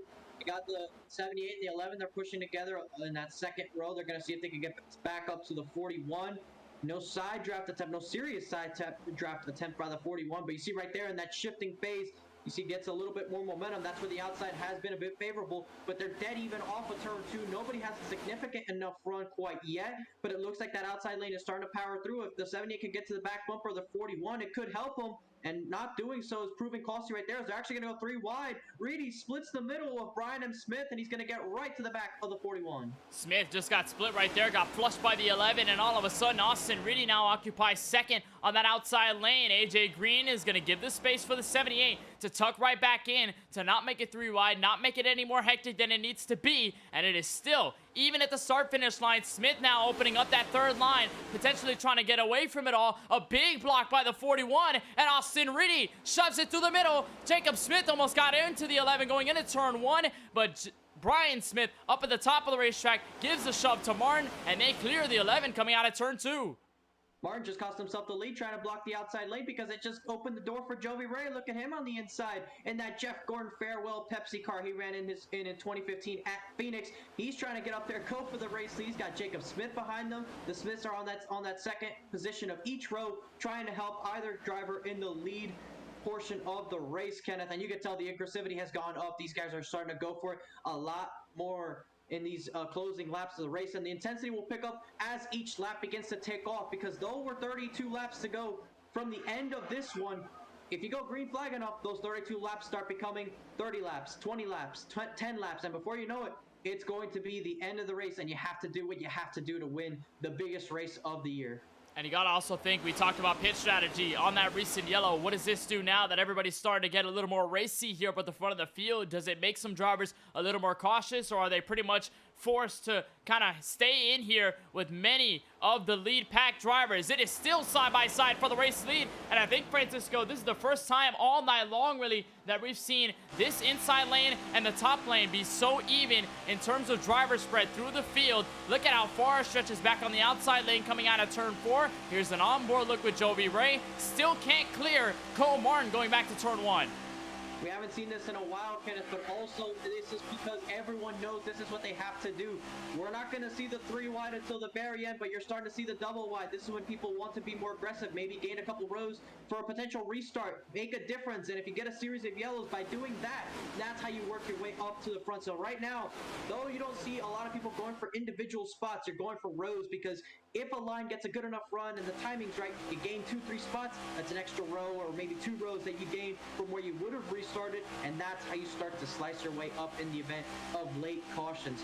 And right now, as they complete lap 70, we're going to reach 30 laps to go. It is still anybody that can win this race. There's been no favorite. There's been nobody that has particularly stood out. There's maybe some guys you can have in the back of your mind, but there is nobody that you can eliminate from winning this race. We have well over most of the field on the lead lap in this race. In fact, we have 36 cars on the lead lap.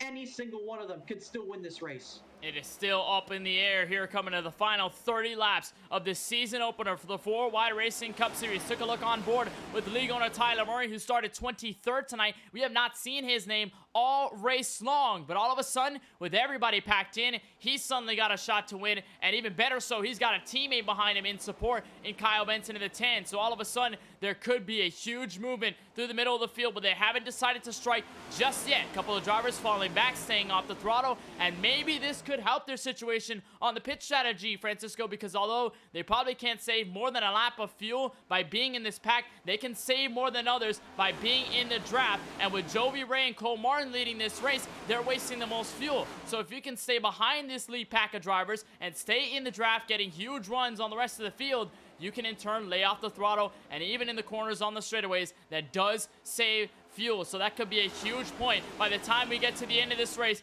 it is still side by side, door to door between the race leaders. Saw a bit of a shuffle there for third on that outside line. It was Curtis Kelly who found his way up there, I believe, and all of a sudden everybody just continues to remain calm and collected. We are still waiting for the possible big one to strike, but we are well under 30 laps to go. Mustang Camaro still even out of turn 4. Yeah, I really don't think anybody's saving fuel at the front of the field right now, Kenneth. They've stayed side by side for several laps now. Neither lane really able to get a big enough run to get clear, and that's really going to be what does it for one of the lines. If you're able to get clear, not only could you maybe go up there and make a block, but you don't have any aero drag on your car. We talk about the side draft so much. If the 24 would have just gotten clear right there, it could have eliminated any possible side draft effects of the 41 being side by side. But by doing that, by them being side by side, that forces the rest of the field to stay side by side. No one able to go faster than them, so they're all boxed in, and that's how you end up in this situation right here. So it's going to be interesting. We'll see which line prevails and what that does when it happens. But for the meantime, we're seeing a lot of double wide action, a lot of aggressive racing, and like I said, they're not saving fuel, but I don't think they were going to make it anyways, Kenneth. They're asking a lot out of these cars on the field that we have without the knowledge of this race car sufficiently enough to really determine how far they can truly go. And I think with that being said, I think everybody's still anticipating a yellow flag, which if it were to come out on this lap, I think everybody would definitely be able to make it on fuel, and we might just see that happen. But before any of that happens, before any commentators jinx does occur, we see right there a couple of moves being made further back, people changing lanes. They're trying to set themselves up, maybe move up a little bit, set themselves up into a better spot by the time we get into the closing stages of the race. Now you saw Adam Alashar, we were on board with the Ream Ford Mustang of him, a paint scheme you're going to see Kevin Harvick run in this 2022 season in real life. He now moved to the bottom, so he will tag along with his stock motorsports teammate in AJ Green. But for the moment, everybody just continues to remain side by side. No large movements, apart from a couple lane changes out of the mid-pack. But up at the front, continues to remain Joey Ray, Cole Martin, two of the younger guns here in this 4-Wide Racing Cup Series. Of course, mentioned Cole Martin, a rookie in this campaign. Joey Ray occupying, I believe, in his second season within this field. So he's now trying to go for his second ever 4-Wide Racing Cup victory, and it'll come here at Daytona if he can get it done by the end as we close in on the final 25 laps of this race from the World Center of Racing. Ray and Martin continue to fight for the lead. Everybody with a huge question about whether they can make it on fuel, and I think everybody, Francisco, is just hoping and praying that something happens near the rear, something happens somewhere for a yellow to come out so they can hit pit road and finally close off one of the biggest concerns all night long. Yeah, everybody always wants the yellow in a situation like this, but they never wanted to be themselves, and usually, because of how luck works with a race car driver, it ends up being themselves. So I think that's what most of the field is going through, and at least one person's going to be right about that. But it's just a matter of who, when, where, and how. You know, all that is going to be what determines what goes on in these closing 25 laps of the race. The final quarter, if you will. We're in the fourth quarter of this race. We'll see who's going to be able to make that comeback, who's able to put up that performance that everyone's going to remember, who's going to drive their way through the field, who's going to hold on, who's going to make the daring move, who's going to fold in a situation like this. All this is left in front of us, Kenneth, and it is still anybody's game. We talked about this, 30-plus cars on the lead lap. If we get a big one now, you could be running 27th and still win this. And I think, Kenneth, you called a race where somebody running 33rd at the white flag coming away with the win.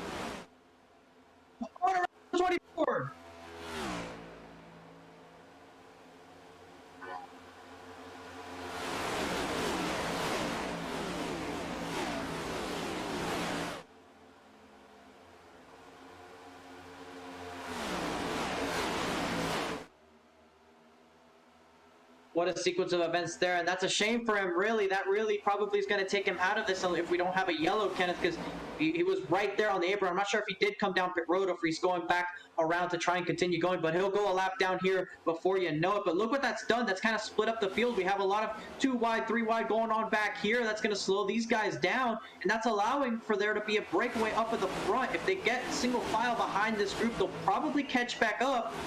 But you see right now, the top 7 or so have broken away. And Curtis Kelly, he definitely watched Avengers Infinity War because he learned from Thanos and taking things into his own hands.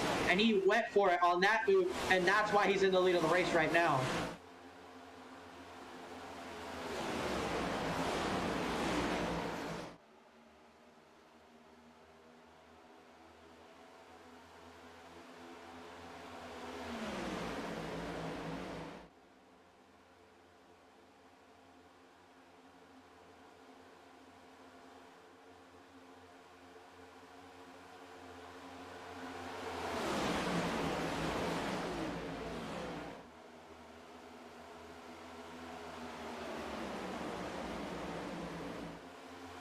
Look at Kinsey.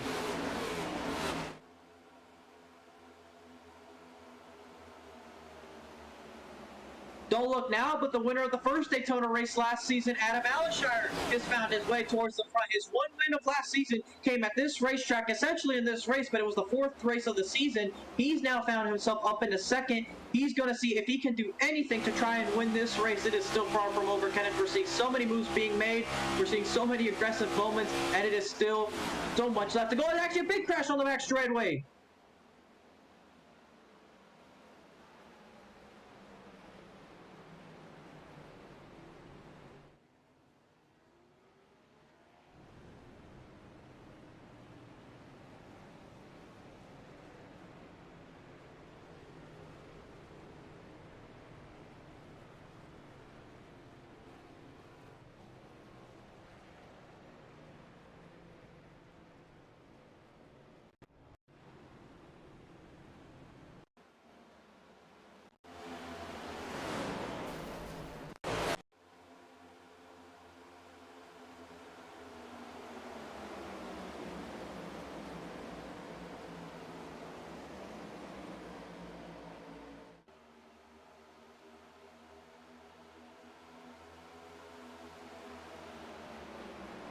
Yeah, unfortunately, that's what happened. And, you know, you get to the end of the race like this, Kenneth, and you're just trying to go for everything you can at any point. You don't know when a certain position is going to be that important. So you have to go for every single one, any opportunity you could, and treat it as if that could potentially win you the race. When you get to this point of the race, that's really what it does feel like. So Jacob Smith was trying to do what he thought was correct, but unfortunately came down a little bit on Benson, and in that mess of contact, it unfortunately resulted in the car going into the outside wall. But that was a close call also for the 33 of Warner there, Kenneth. He almost got left rear there. He maybe did, but he definitely didn't get any damage or didn't get sent spinning around. So that's definitely some good news for him. But I'll tell you what, Kenneth, we've seen a lot of cautions here tonight. Probably not exactly what I anticipated. We're now under the lights. The sparks are starting to fly, but I don't think these were the fireworks Katy Perry was referring to. Definitely not. As you look at Tyler Murray, it was the onboard look from him. He narrowly escaped this one. Pretty much was on the brakes, did everything right, but Jacob Smith rolled down the racetrack at the wrong time. And there's a 13 of Landslager who got hit. He got sent into the inside wall, so his night may indeed be over in his Toyota Camry.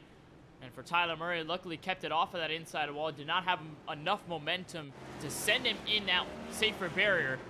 So he walks away pretty much unscathed for the most part, although he's going to probably take some time here to repair his Chevrolet Camaro as everybody is down pit road for service. There's a look at the 77. Segala with huge damage on the front end of his car. His race may be indeed complete here from Daytona.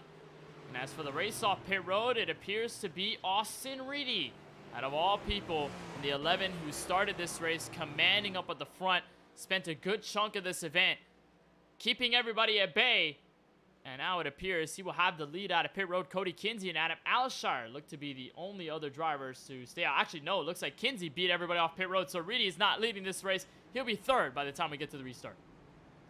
Yeah, this is going to be interesting. Now that we've gotten the pit stops out of the way, now it's down to the driver. The pit crew essentially will have no function between now and the end of the race. Everyone's seen their last tire change, their last filling up of the fuel. Now everyone's good to go, even if we use up every overtime here between now and the end of the race. So now it's just down to who does what in the closing laps of the race that will either win them or lose them this race. We still have plenty of distance to go. We still have about 35 miles by the time we go green flag racing. The only thing is that those 35 miles will click off a lot quicker than when you're on a road trip on the highway. They will be clicking off at about 190 miles per hour relative to your 70 mile per hour, 75 miles per hour you go on your highway. It'll take a little bit, but it won't take that long to complete the final. What's going to be 17 laps to go by the time we get to green flag racing. So Cody Kinsey will be at the front of the field, so he will lead for the first time in a while tonight. Adam Alishire, previous winner at Daytona for Stock Motorsports, he wants to go defend his Daytona crown in the first race of season for Austin Reedy.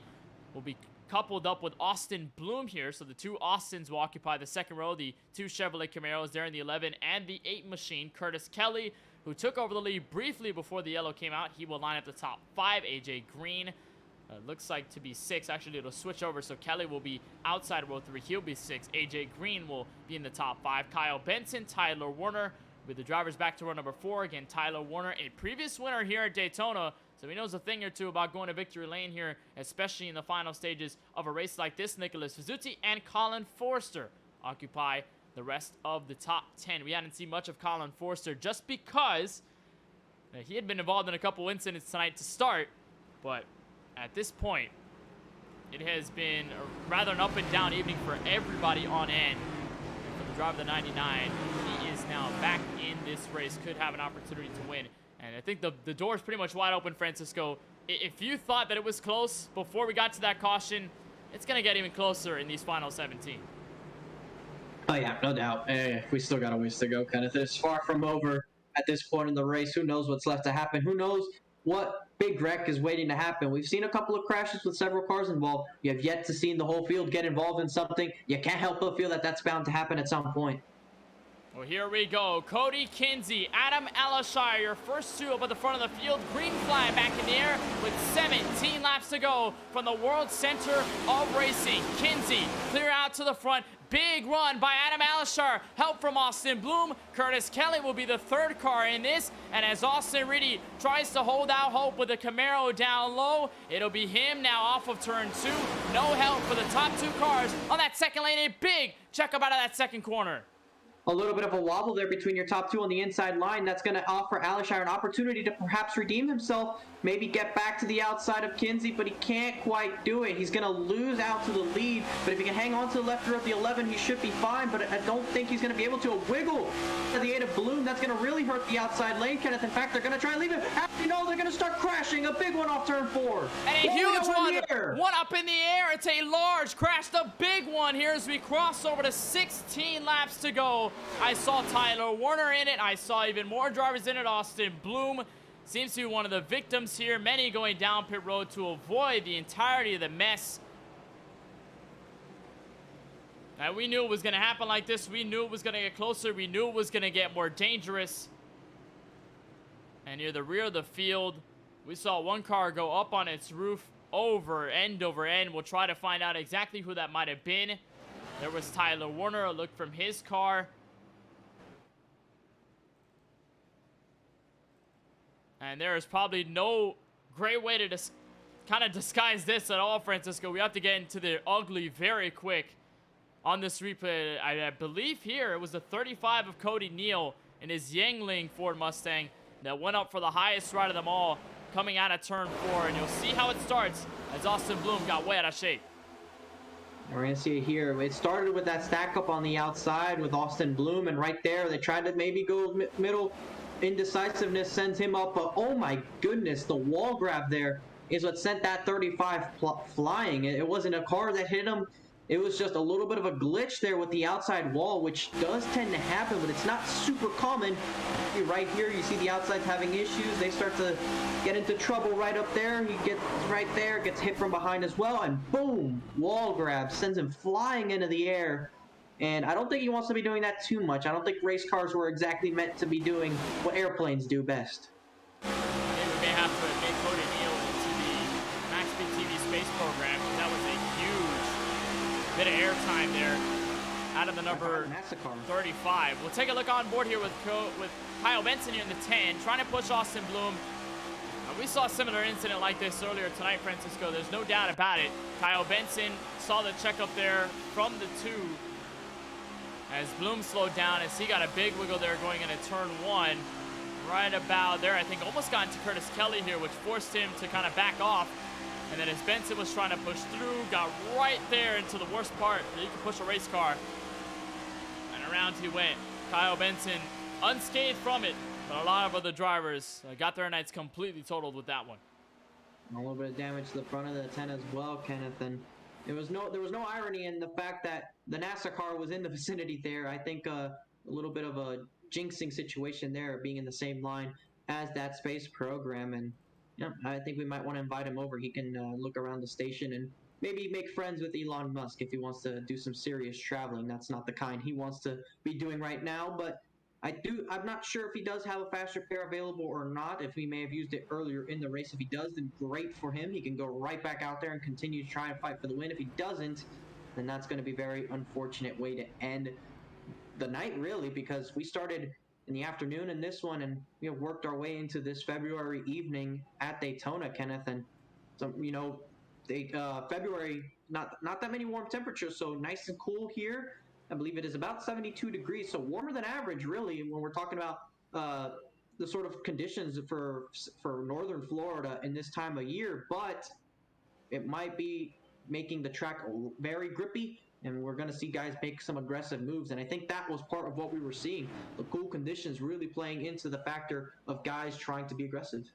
And we see this not only in super speedway racing, we see this all across the board, where as soon as the nighttime falls, the grip starts to go up. You see the confidence levels start to surge among drivers because they have the common knowledge that they'll have more grip in a corner than they used to have. Let's say if it was a sunset tonight race, when they had the sun out glaring onto the track, it would be a lot harder for them to kind of put in the throttle as the car would step out, or something would happen and the car wouldn't really take kind to the inputs of the driver. But when the grip starts to go up, and then it starts to be a little more forgiving, the track starts to give more to the driver and to the car. But definitely seeing the same phenomenon happen here in the super speedway, and we are ready to line things up with a restart coming to 13 laps to go. It'll be Cody Kinsey up at the front of the field, so he will hold on to the first spot in this field, although Austin Reedy could have something to say about it by the time we get back to turn 1. He'll have help here from the 4 of Adam Alashar, who is 4th. The 71 of Curtis Kelly underneath him is 3rd. AJ Green will line up the top 5. A bit of damage to the front end of Kyle Benson, but he's mostly okay. He'll line up the top 6 with Nicholas Vizzuti and Kevin D'Elia back to the drivers in row number 4 to the top 8. And then you get to the final drivers in the top 10. Cole Martin in the 41, who's still in this race in his rookie season in 4-wide competition. And Colin Forrester, who's moved up a couple spots. He's now into the top 10 in that Subway Chevrolet Camaro. Still far from over here from the finish at the World Center of Racing. Cody Kinsey, Austin Reedy to the green flag with 13 laps to go. And a good restart there for the top 2 on the inside lane. Not so much from the rest on back, but you see everybody scattering for that inside line. They have really left that outside lane to just 3 cars up in the front. We're going to see just how this works out.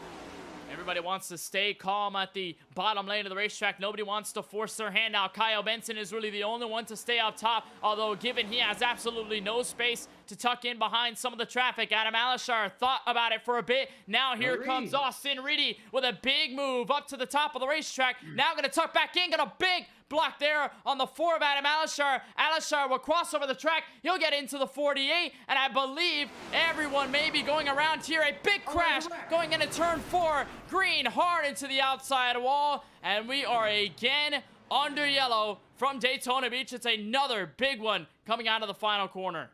And right there, late into the frame, you saw people further in the back starting to pile in. So a lot more cars in the back involved in this one after most of the front of the field happened. But you could see that one coming, Kenneth.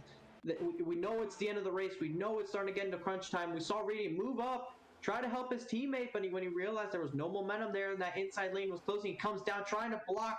We'll see if that was an actual contact move there. But as Alashar is forced to come back up into the banking, he's on the flat. The 48 he clips his own teammate, really, and that upsets the race car. We've seen it several times here tonight that those cars are not going to be that stable on that transition period. Unfortunately, they can't do the Kyle Busch anymore, so right there you see a little bit of a clean block, if you will, but the 4 kind of gets into the back of him, and right there, just as he tries to merge back, makes contact with his teammate, and from there on, just chaos ensues, and a lot of contact going on here with several race cars. You see further back, you see, it looks like they were already starting to crash trying to avoid the incident. So we'll see if we can get a view from further back in that second group as to what happened in order for them to end up in that situation. So we have the wreck going on in the front that we're already aware of. And you see right there, wow, yeah, a difference in people checking up. Yeah, Jesse Priest is one of the big ones to slow up, and then everybody just got caught off guard. You see up ahead, this is Austin Bloom's onboard camera. It's a big check up there from that red Dr. Pepper machine of Priest. And then as he slows down, Jovi Ray was also late to the party. You see Lance Hill, he was involved in the first batch of cars. He got stuck on the apron there. I think Tyler Murray was able to help him out there, gave him a bit of a shove. Joe Sanchez, I think, slowed down a majority for this incident, so he was mostly able to escape unscathed. There was a big hit from Cody Neal. We saw him up in the air, the 68 car.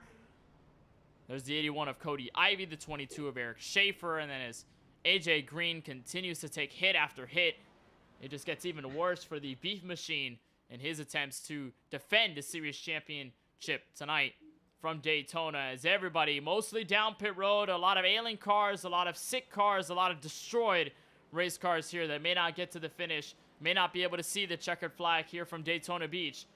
But as for the top leaders, Cody Kinsey seems to be all cuddled in and ready to go for the next one, as you have Curtis Kelly to his outside of the next restart. Yeah, and it's we're starting to see the field really dwindle down in terms of car count, at least in competitive car counts. You see right there, still somewhat in a single frame for the most part. I think we still got about 20 or so cars that are probably good to go here to try and win this race, which is still a good amount, Kenneth, if you think about it. Still, half the field, at the very minimum, still has an opportunity to win this race in the closing stages. That's still a respectable amount, and to the point where still anything can happen. But I do think right now you need to have a race car on the racetrack and be on the lead lap. That's still your main goal. If you can have your car out there, even if it's a little bit beat up, but if you're on the lead lap, that'll definitely do you some wonders. You see damage on the front end of that 10. Doesn't look too significant. You see it's a little bit raised up. I don't think that's going to be a problem if he's behind somebody. I don't think that car is going to be able to lead a line well. And him being in third might do him some justice. So we'll just have to see how exactly that works out. Actually, he's going to be in the fourth spot, so maybe not too great. But he is going to be behind somebody, so that should mitigate a little bit of that damage. But for the most part, I don't think that 10 is going to be trying to lead any lines anytime soon. Maybe help his teammate go to victory lane. You see the 11 of Austin Reedy. He's there in the third spot. We'll see if those two sort of try and get together and try and tango up their way to the front. But someone we haven't mentioned for the most part this evening, Kenneth, another one of those Stocks Motorsports guys, the dominant one from last season, Colin Forster. There you see him right there. He's kept it clean for most of the evening. Haven't really touched up his name a couple of times, but much like he did last season in the opening 3 races, Kenneth, quiet the whole race, really, the entire race. And then once it was go time, he started to show up. So we'll see if Colin Forster can repeat what he did to start last season and go to victory lane. We'll see if he can do step 1, which is win the first race. And if you look back to the way he won those first 3 races, you had to look into green-white-checkered territory. And if we end up in that part of racing here from Daytona, could expect to see that 99 show up at the right moment and could place himself in a position to win the very first race of Season 4. He's got a bit of work to do from the outside of row 3, though, because it'll be Cody Kinsey and Curtis Kelly, the first 2 that'll lead us to green. Here from Daytona, it'll be 2 Murray Reedy Motorsports cars in Austin Reedy, Kyle Benson to line up that second row. Colin Forster, we mentioned, he's outside of row 3 in P6, but he's got Kevin D'Elia to his inside. Kevin D'Elia once took the race lead, got involved in an incident earlier tonight, but ever since that fast repair, he has been potent, and he is stout to go here for a race win. It'll be his very first 4-Wide Cup Series victory if he can manage it at the end of this race. Final 10 here from Daytona underway. Green flag back in the air with 9 laps to go. A clear up at the front of the field for Cody Kinsey. Easy work for him. We'll see what everybody else can do. Back to turn 1. And you can see the damaged cars in the further back of the field. They're just trying to get around this racetrack. I don't think they'll go a lap down between now and the end of the race, so it shouldn't pose a threat for the leaders. But you see that's going to spread the field out and possibly eliminate an outside lane forming up at the front of the field. You see so much separation further back as cars are trying to navigate through other slow cars. They're going to move a little bit of a tight squeeze, and we have a crash in the back. Crash in the back, 1 car around in the outside wall. Caution indeed will wait for certain. There's Tyler Murray in it. A couple of other cars got tagged. I saw a Haviland machine go around. And once again, we will be under yellow. It's hard to say green flag racing here in the final laps from Daytona. They got a bit racy there near the rear of the field. And it got too overwhelming to the point where a couple of cars went around. And we have ourselves yet again another caution flag from Daytona. Can't confirm it was Tanner White in the 28. He's a newcomer into this 4-Wide Racing Cup Series, and this is not the way you want to start it. Here from Daytona, we'll try to get a look and see how we can diagnose this incident. And it started right here, I believe, between White, looks like Matt Roberts, Lance Hill, and everybody just trying to scatter around. Yeah, a lot of 3-wide action. Cars are trying to go all over the place to avoid others. And it looks like it was almost 2 separate incidents. You saw right there from above. You see one right here. Guys, cars going 3 wide. They're going to make contact, but also right behind them, they're going to make some separate contact, unaffiliated, and that sends 2 cars going around. So interesting scenario right there on the back straightaway going on. It was simultaneous and yet not exactly the same situation, despite happening within about 10 feet of each other. You'll see it here, everybody checked up, and that allowed Cody Neal to get to the inside before the 68 car got into him, and then he slams the wall. Tyler Murray, who got into the 81, and then Tanner White, who goes around. Jovi Ray almost lost the rear end of his race car. He's able to escape narrowly. Nicholas Vizzuti, what a huge escape that was for him in his Ford Mustang. Luckily able to overcome all of this, despite the overwhelming majority of cars that were right in front of him. There's another look at the incident. A couple cars hit the outside wall. We'll try to take a look here from Nicholas Vizzuti. Escapes the first part, and then he'll find the second one here with Cody Neal. How close does that get? I think that's Ryan Preece levels from the 2019 Daytona 500. And just like Eric Jones, if you remember those 2 particular onboards from that Daytona 500, Kenneth, I think those 2 very much are in line with what we just seen Vizzuti do. So a huge move by Vizzuti keeps him in the race. I believe he's going to take a trip down pit road. And so the lead will be handed to Curtis Kelly here in the Ford Mustang as Cody Kinsey falls back to second. So a majority of the top 5, at least for the top 10, are mostly still intact. A lot of them have not decided to come down pit road, obviously, because they don't really need to at this point of the race. They're good on fuel, good on tires, and no worries about damage because most of them, they have a little bit of damage, and it's not necessarily enough to affect them aerodynamically or affect them in terms of their engine performance. So in the case of Kyle Benson and a couple of others, they've decided to stay out. They do not want to risk any loss of track position here. And I think that's going to be the big key when you talk about Daytona and super speedway racing is the track position, because yes, you can be near the rear. Yes, you have an opportunity to win, but the chances of pretty much the top, I'd say 27 cars going around into a wreck and you, the 28th place car, going to victory lane at the end of it all, it could happen, but it's a very slim chance. It's not like it's wide open in the portion that you could just know it's going to happen and kind of see it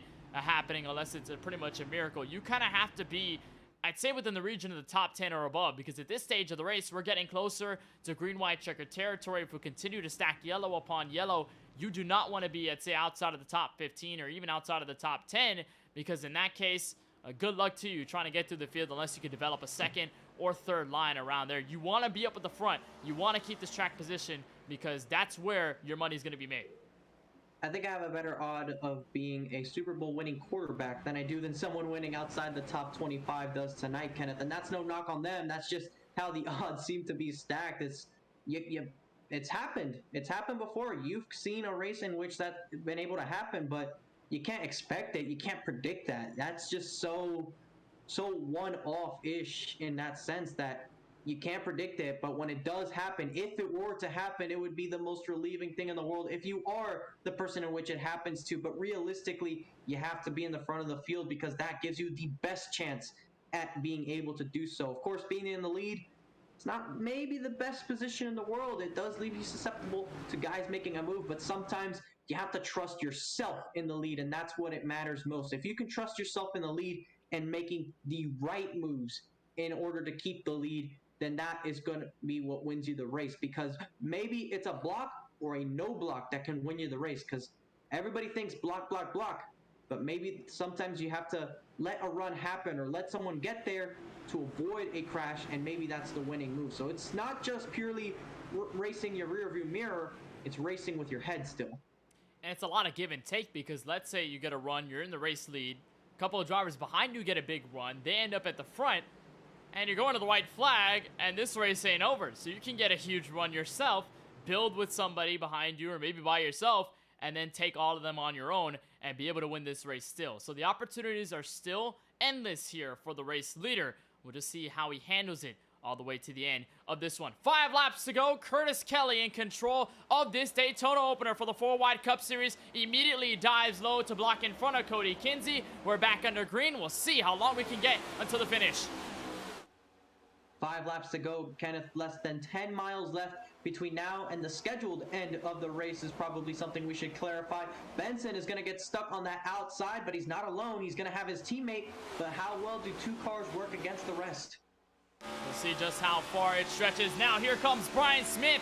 He's going to have a run all by himself. No help whatsoever. Now he's going to have help in the 99 of Colin Forster. So the placement working here for the duo up top. They'll most likely catch the 10 and the 11. So this outside line is strong and ready to go. Here comes Benson. Third line, 3 wide for second as Brian Smith takes over the race lead. 4 laps to go from Daytona. And now Benson gets to his outside. He's actually going to lead the lap before the 78 gets the chance to. So those Murray Reedy Motorsports machines, they have been aggressive all night long, and it's working out for them right now. It's gotten Benson up to the lead. Reedy can't quite clear the 78 of Brian M. Smith, but Benson does have the spot. Can he block both lanes and correctly in order to keep this top spot? Right now, he's going to stay on that inside lane and try to protect that bottom side, but that does leave him susceptible to that teammate of his. He's got a big run on the outside. In fact, he's going to take the lead and then some, and actually they're going to wreck from behind. Brian M. Smith up and over. I saw Craig Lounslugger, Curtis Kelly in it, and what this will do is put us directly into green, white, checkered territory. Smith does not land back on all fours. He is stuck upside down. And I think this may signal the end of the race for the 78 Toyota Camry. As everybody slows down, Austin Reedy will be your race leader. And we kind of saw that happening just a bit as they were wobbling going into turn 3, trying to make as many moves as possible. Craig Lounslugger in the 13, I saw him involved. He may have had significant damage to his Camry as well. And it just becomes a big pile up there going into the third corner. We'll try to take a look and see exactly how it all started. We had a look from the far cam to see exactly how big of a run the 11 had going into that third turn. But for the 13 of Lounslugger, for the 78 of Smith, it does not bode well for them here in the final 3 laps of this Daytona opener. We'll see exactly how this all began. And actually, one car went straight for the inside wall. I believe may have been Eric Schaefer in the 22, but it starts right there, especially near the middle, and I believe in a potentiality for a third line to form. That's Curtis Kelly, third car on the inside lane. He tries to take the middle for a bit, slides up into the 13, in turn gets into the 78. Cody Kinsey slams into the 48 of AJ Green, and all of them go around as Lounslugger gets a huge shot from Ivy at the end of it. I sure hope that these cars don't flip as much as what we've seen here tonight, Kenneth. If that's a real thing, then that's probably going to be an issue when we get to these super speedways. I hope it's not, but considering we have yet to see an actual race with these cars in real life, it's something that you can't exactly leave out of the question in terms of the safety aspect. As an onboard look from Smith, it does not get pretty at all. And the camera pretty much just goes away. It cannot describe the rest of the story for Smith as he went up and over his car completely toast. He is now 2 laps down on the racetrack on pit road, just pretty much trying to assess everything that's gone on with that Toyota Camry. And for the most part, Smith had kept it clean. His car was relatively okay all race long. It just happens that little one mistake by Curtis Kelly tags him into the chain reaction, and he has nothing to do. He can't do anything but be a passenger at the end of that. And Smith pretty much out of this race. But look how that shakes up your top 3. Austin Reedy, of course, Kyle Benson. No surprise that they're at the front, considering how relentless they've been all night long. But Colin Forster, I talked about it. You talked about it, Francisco. How kind of frequent he's been able to be at the front of the field in situations like this. And now we're going into green-white-checkered territory. I think this is the cup of tea if you're that Subway Chevrolet. I think Colin Forster has some Kevin Harvick in his DNA. Kevin Harvick has that nickname, the closer. I think Colin Forster's definitely starting to live up to that nickname of the closer. He doesn't have his pace necessarily, but he has that same sort of way to get there at the end of the race. Some way, somehow, you're in these situations and he's just there. And that's all he has to do, is to be there in order to stand a chance. And he makes it work. He made it work the opening 3 races and was able to go out and take over a race in the playoffs, I believe. And now he's going to try and win another one. He has not won a restrictor plate race. That's something he hasn't done. His early 3 wins came at the Auto Club Speedway. It came at Phoenix, which we head to next week, Kenneth. I can't wait for that one. And then he also ended up getting a win at the, I believe it was another big track. Rockingham. It was it was Indianapolis. Indianapolis, yes. Yeah, he did. He ended up getting Rockingham later in the season, but he did win at these big racetracks to start the season, with the exception of Phoenix being the short track. But big tracks have been in his favor, but he has not won on the super speedways where you have the high banks and you have this specific package made to slow these cars down. Otherwise, you'd be seeing 250 miles an hour out of them. But Forster, you can't count him out. He has teammates to help him right there. You see Lance Hill's going to be lined up behind him. So it's going to be a battle of Murray Reedy Motorsports and Stocks Motorsports. They're in each line. Who comes out victorious? I was about to mention the good news keeps coming for Forster, because not only does he have the outside advantage here on this first row, coming to what could be the final restart here from Daytona Beach, he's got help from the 38, and we know how good Lance Hill is at supporting his teammates. We know how good they work together overall as a team over the course of last season and even in stretches tonight. But how do they stack up against the Murray Reedy Motorsports duo that have been strong all night long in Austin Reedy and Kyle Benson? This will be the ultimate showdown of ultimate destiny here from Daytona. And we are all doubled up and ready to go. Top 10 run for you before we go green. Reedy in first. Colin Forster to the outside in row 1. Kyle Benson, Lance Hill, the 2 drivers. Back to row number 2, you'll find Kevin D'Elia, Brandon Banks to row number 3. Before you find the final drivers behind them, Jovi Ray, Tony Kibbett, Tyler Belanger in the 18, and Tristan Bailey in the 10th position. Final restart could be approaching here from Daytona. We'll find out if this stays green. Pace cars off. Austin Reedy with a great jump as we head back for turn 1. But a little bit of a bobble there from his help. That's not going to help Reedy and trying to get in front of those teammates. In fact, look at this. They already got a big run. They might just clear both of them through turns 1 and 2. They have the inside advantage to try and close back in. But look at that. They're going to get out in front, but Hill's going to try and take it for himself. Stock Motorsports trying to control both lanes here from Daytona. Was a hip check between the two coming out of turn 2. It's a big shove from the 11 of Austin Reedy as the 10 tries to push the pusher. Everybody wobbles coming back to turn 3 as we close in on the white flag. We still have 3 miles left in this race, Kenneth, or do we? We don't know if we're going to get to the white safely or not. We're off of turn 4 now. It looks like we might just get there, and it's going to be Lance Hill and Colin Forster, teammates, side by side. The white flag is out. 1 lap to go. That outside lane is potent. They've got a lot of drivers up there, and now they could have a shot. Kyle Benson slams directly into Tristan Bailey. They go straight for the outside wall. That eliminates about half the competition from about 5th on back. Brandon Banks, I believe CJ Munier, a couple of others, the only ones left in this fight. It's a huge gap between the first pack and the second one. Here comes Brandon Banks to the top side. Forster still remaining control. Stock Motorsports not giving an inch. Here back to turn 3. Final time here from Daytona. Another slam out of the inside of the outside lane. It's 4 versus 3. Forster goes into the wall. Here comes Hill and Austin Reedy to the start-finish line. Drag race all the way through, but Austin Reedy is victorious from Daytona. He started on pole position, Kenneth, and it worked out for him in the end. He made the right moves. He avoided the wrecks, and it came to him at the end of it all. He ends up in the position he started in. What a final sequence there, Kenneth, that final restart. I think we're going to have to look at least more than once to properly acknowledge everything that occurred. Unbelievable finish. Austin Reedy, after commanding a majority of this race, does not let down despite the movements through the field. And he is this season 4 opening race winner from Daytona Beach. Let's try and unpack all of this, Francisco. It's going to take a while to do that. Just how good this racing was to the finish, and it all starts with that faded restart between the Stock Motorsports teammates, and actually really that move to the inside, Francisco, with Lance Hill, because if Lance Hill did not make that move to the inside, it could have been a very different race, and instead of Stock Motorsports working together, it felt like they were working against each other. You watch here in a turn 1, Hill gets a big draft up on the 99. He's able to clear Austin Reedy and then finds the bottom, sends it to the inside lane of the racetrack, and as the 99 and the 38 make contact, it brings in everybody else. Look at this huge shove though, Francisco. I mean, we talked about pushing the pusher.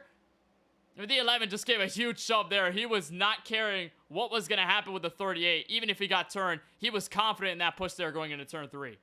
They were going for it. A win in the biggest race of the season was on the line, the Daytona 250, and you could tell that everybody wanted to go get this one. Benson, unfortunately, didn't get back to the checkered flag in one piece, but had that restart maybe gotten a little bit better, who knows what would have been the case. Maybe those Stock Motorsports cars wouldn't have been in control, but we're going to see right here, this is where something happens. We see a little bit of netcode actually is what sends him up into the wall with Bailey, and that sort of blocks the racetrack. We saw a car go upside down for a brief second. That eliminates the back half of the field, and now we got really 7 cars up in this one legitimately. See, I believe that's D'Elia up in that 4th spot. He has some rear bumper damage as well. And Reedy right here, he's in a bad spot. He's not exactly in a great one, but as they start to funnel their way out, the outside lane gets abandoned. Forrester also did not have that good of luck right there, as that car does not exactly help him. He makes a little bit of contact. The side draft doesn't help. Reedy gets into him, but that's just kind of a racing deal. And then right there, that was the crucial moment. He gets to the outside of Hill, drags him back. Hill tries to block Banks on the inside. That leaves the door wide open for the 11 of Austin Reedy to get his first win. It took him all the way to Texas last season, Kenneth, to get that first win, and went through a huge slump. It's not going to take him that long to go to victory lane in this one. And after Daytona, he is now playoff eligible, so no worries about points racing for the rest of the campaign, as that moment right there seals the fate for Austin Reedy to take the first spot in the point standings, to take the first spot in the playoffs. And what an unbelievable way to cap things off here tonight from Daytona, as Austin Reedy gets to victory lane here to cap off Season 4. So much more to relieve, so much more to go through here after tonight's opening race from Daytona Beach, but we've got more on the other side of the break. Post-race show coming up for you here on MaxSpeedTV. Don't go anywhere. We've got more coverage of the 4-Wide Racing Cup Series and the first race of this 2022 season. Austin Reedy, your winner in the final laps.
We've been waiting for this moment. Generations of innovation all coming together in one place. A pedigree of more than 70 years of NASCAR Cup Series history, from the past to the present, from Petty to Earnhardt to Elliott. Today, there's no more waiting. The future of NASCAR is now. Drive the next-gen cars today on iRacing and step into the next generation of racing.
back live from the virtual Daytona International Speedway as we continue to relive the action of what just happened here in the final laps. Austin Reedy becomes a winner here in Season 4. He caps off this race after commanding much of it, leading a majority of the laps, and now he ends up victorious with the checkered flag in hand. He's in victory lane for the very first time in this opening race of the season. First off, before we get to interviews though, let's hit off results. We'll see exactly where everybody finished. Obviously, no question, Austin Reedy, your confirmed winner here tonight from Daytona Beach. He gets a win, I think his first win since Texas last season in the Cup Series schedule. Kevin D'Elia, out of nowhere, moves into second in the final laps. So we'll talk to him in just a couple of moments. Same deal for former Championship 5 driver Brandon T. Banks in the 88. He lines up the top 3. Tony Kivet with a great run near the end. We hadn't talked about him really all night long. He ends up P4 with Lance Hill crashing almost to the start-finish line. He ends up, though, still within the top 5. Nicholas Fizuzzi, despite many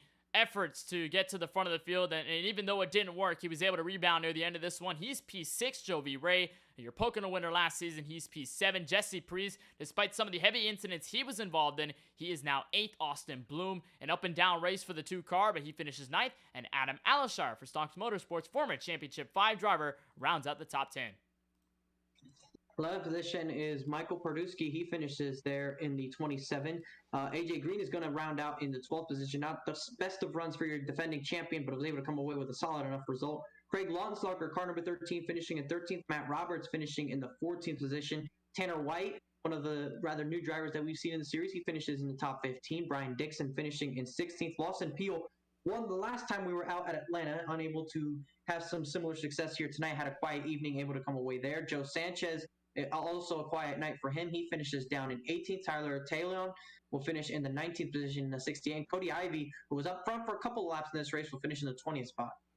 We'll look from 21st on back. Rookie Tyler Belanger becomes the last car on the lead lap. He is 21st at the end of this one. Colin Forster, despite the efforts, despite being right there close to victory lane, he got wrecked on the final lap. He finishes 22nd, 1 lap down. Same deal for Kyle Benson in the 10. Got to give credit for 2 of the heavy hitters last season, coming back this season and coming out swinging here from Daytona, although their finishes don't necessarily show their performance. Tristan Bailey, same deal for him. A great run for the Ricky Bobby machine in the 26. He is 24th, though, at the end of this thing. 89 of Sergio Muñoz closes off the top 25. Curtis Kelly finishes in 26. A great run super speedway-wise for the 71. The 77 of Joseph Segala, rookie driver, is 4 laps down, 27th. Cody Kinsey is 28th, 5 laps down. Eric Schaefer's 29th. And rounding out the top 30 is league owner Tyler Murray. And looking on through the rest of the field, Brian M. Smith, unfortunately, did go upside down and didn't get the result he was hoping for, finishing in 31st. Christopher Bishop down in 32nd. Cody Neal in that 35 will finish 33rd. Cole Martin, another rookie driver, in 34th. Tyler Warner won a Daytona race here a couple seasons ago, unable to try and repeat history there, finishes in 35th. Jacob Smith down in 36th.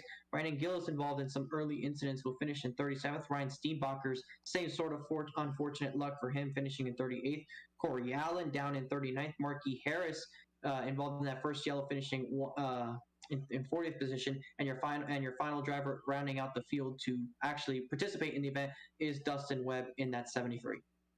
So it's a full 41-car field, one of the largest we've ever seen in 4-wide racing history, especially in the Cup Series. And now it is our time to head for victory lane here from Daytona Beach and talk with your race winner, the driver of the 11 for Murray Reedy Motorsports. 39 laps led, but led the final laps on the way to victory lane. Austin Reedy here in victory lane for the first time since the Lone Star State. Austin, is there a way to describe how that last lap went for you? Give us your thoughts. Give us your emotions after an insane Daytona opener. Yeah, there's so much going on. Going into, I knew I had to push the 38 to even have a chance, and we locked bumpers, and he had his rear end was a little punched in, so I don't know if that affected how I was pushing him or not, and I was locked to him coming out of 2 all the way through 3 and 4, and I was just trying to follow him, and we came up a little bit into 99, and then I came out of the corner still trying to push him, and I turned him a little loose coming out of the corner and hopped to the outside. But there was so much going on, and these cars are so sensitive to everything. I think we just got a little bit lucky and kind of was just at the right spot there. Definitely right spot, right time. But it's not like this trip to the front of the field was entirely a fluke. You maintained the front spot for a majority of the first segment of this race. You also had a lot of help from your teammate in Kyle Benson on the way there. So give us a perspective on what that was like commanding the field. Was that the plan the whole night long, or did you kind of feel something else was in tow before you inevitably took control of the race for a while and held up at the front while nobody decided to make a move on you at that point? I think getting the pole was such a big part in this race, and then having Kyle be up there and Ryan Steenbacher's being up there for the first part of the race was such a helping hand, just keeping us up there and keep us in contention, because we'd break off into 2 packs, and then we would just kind of try to control the race and just stay out of trouble, and just had to make smart moves. The draft was really tough tonight, trying to figure out what lane to go in and what not. But it was a tough race. It was a lot of luck played into it, and just being at the right spot at the right time. Factor super speedway racing, but you end up all the way at the front at the very end, getting by Lance Hill to win this race. And we talk about sort of the team player, sort of that movement through the field between teams and how fluent they're able to really move together through the field. Of course, Stock Motorsports, one of the bigger teams here tonight, but you and Kyle Benson and Murray Reedy Motorsports, it looked like from the gate, when you two started to work together, it looked like nothing was lost. No time was lost between you two. It looked like you immediately went to work, and you both were able to maneuver through the field, control both lanes at one point in the night, and be able to have at least both cars there in the final laps of this race. Unfortunately, though, Benson was not able to make it to the checkered flag with a running car. So walk us through that relationship between you and Benson and how that developed over the course of the race, and how strong it is between you two, especially at tracks like these.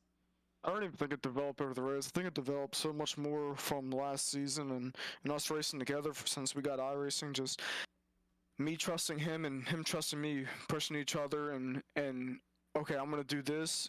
If you don't think it's a good idea, let me know. And we're on the same page all the time, and we're making smart moves, and we're calculating what we both need to do, what's best for both of us, and slowly but surely we'll get back up to the front if we lose a few spots like we did multiple times, drop back to 13th and whatnot. But just being confident with each other and having a good relationship, I think plays a big part into this new package and this kind of racing. And you two were able to work together to the end, and how strong it was from lap 1 all the way to lap 102 as we extended this race. And you both, of course, end up in a shot to win it in the final laps. But now you come home victorious. You're a playoff-eligible driver now, and you don't have to really worry about the points too much. But give us your quick thoughts on that, and give us your thoughts about this car. It's a brand new challenge. It's a brand new learning curve for everybody in this field. So what are your thoughts now being playoff eligible, and of course knowing that you've got a lot of time to learn more about this next gen car in competition?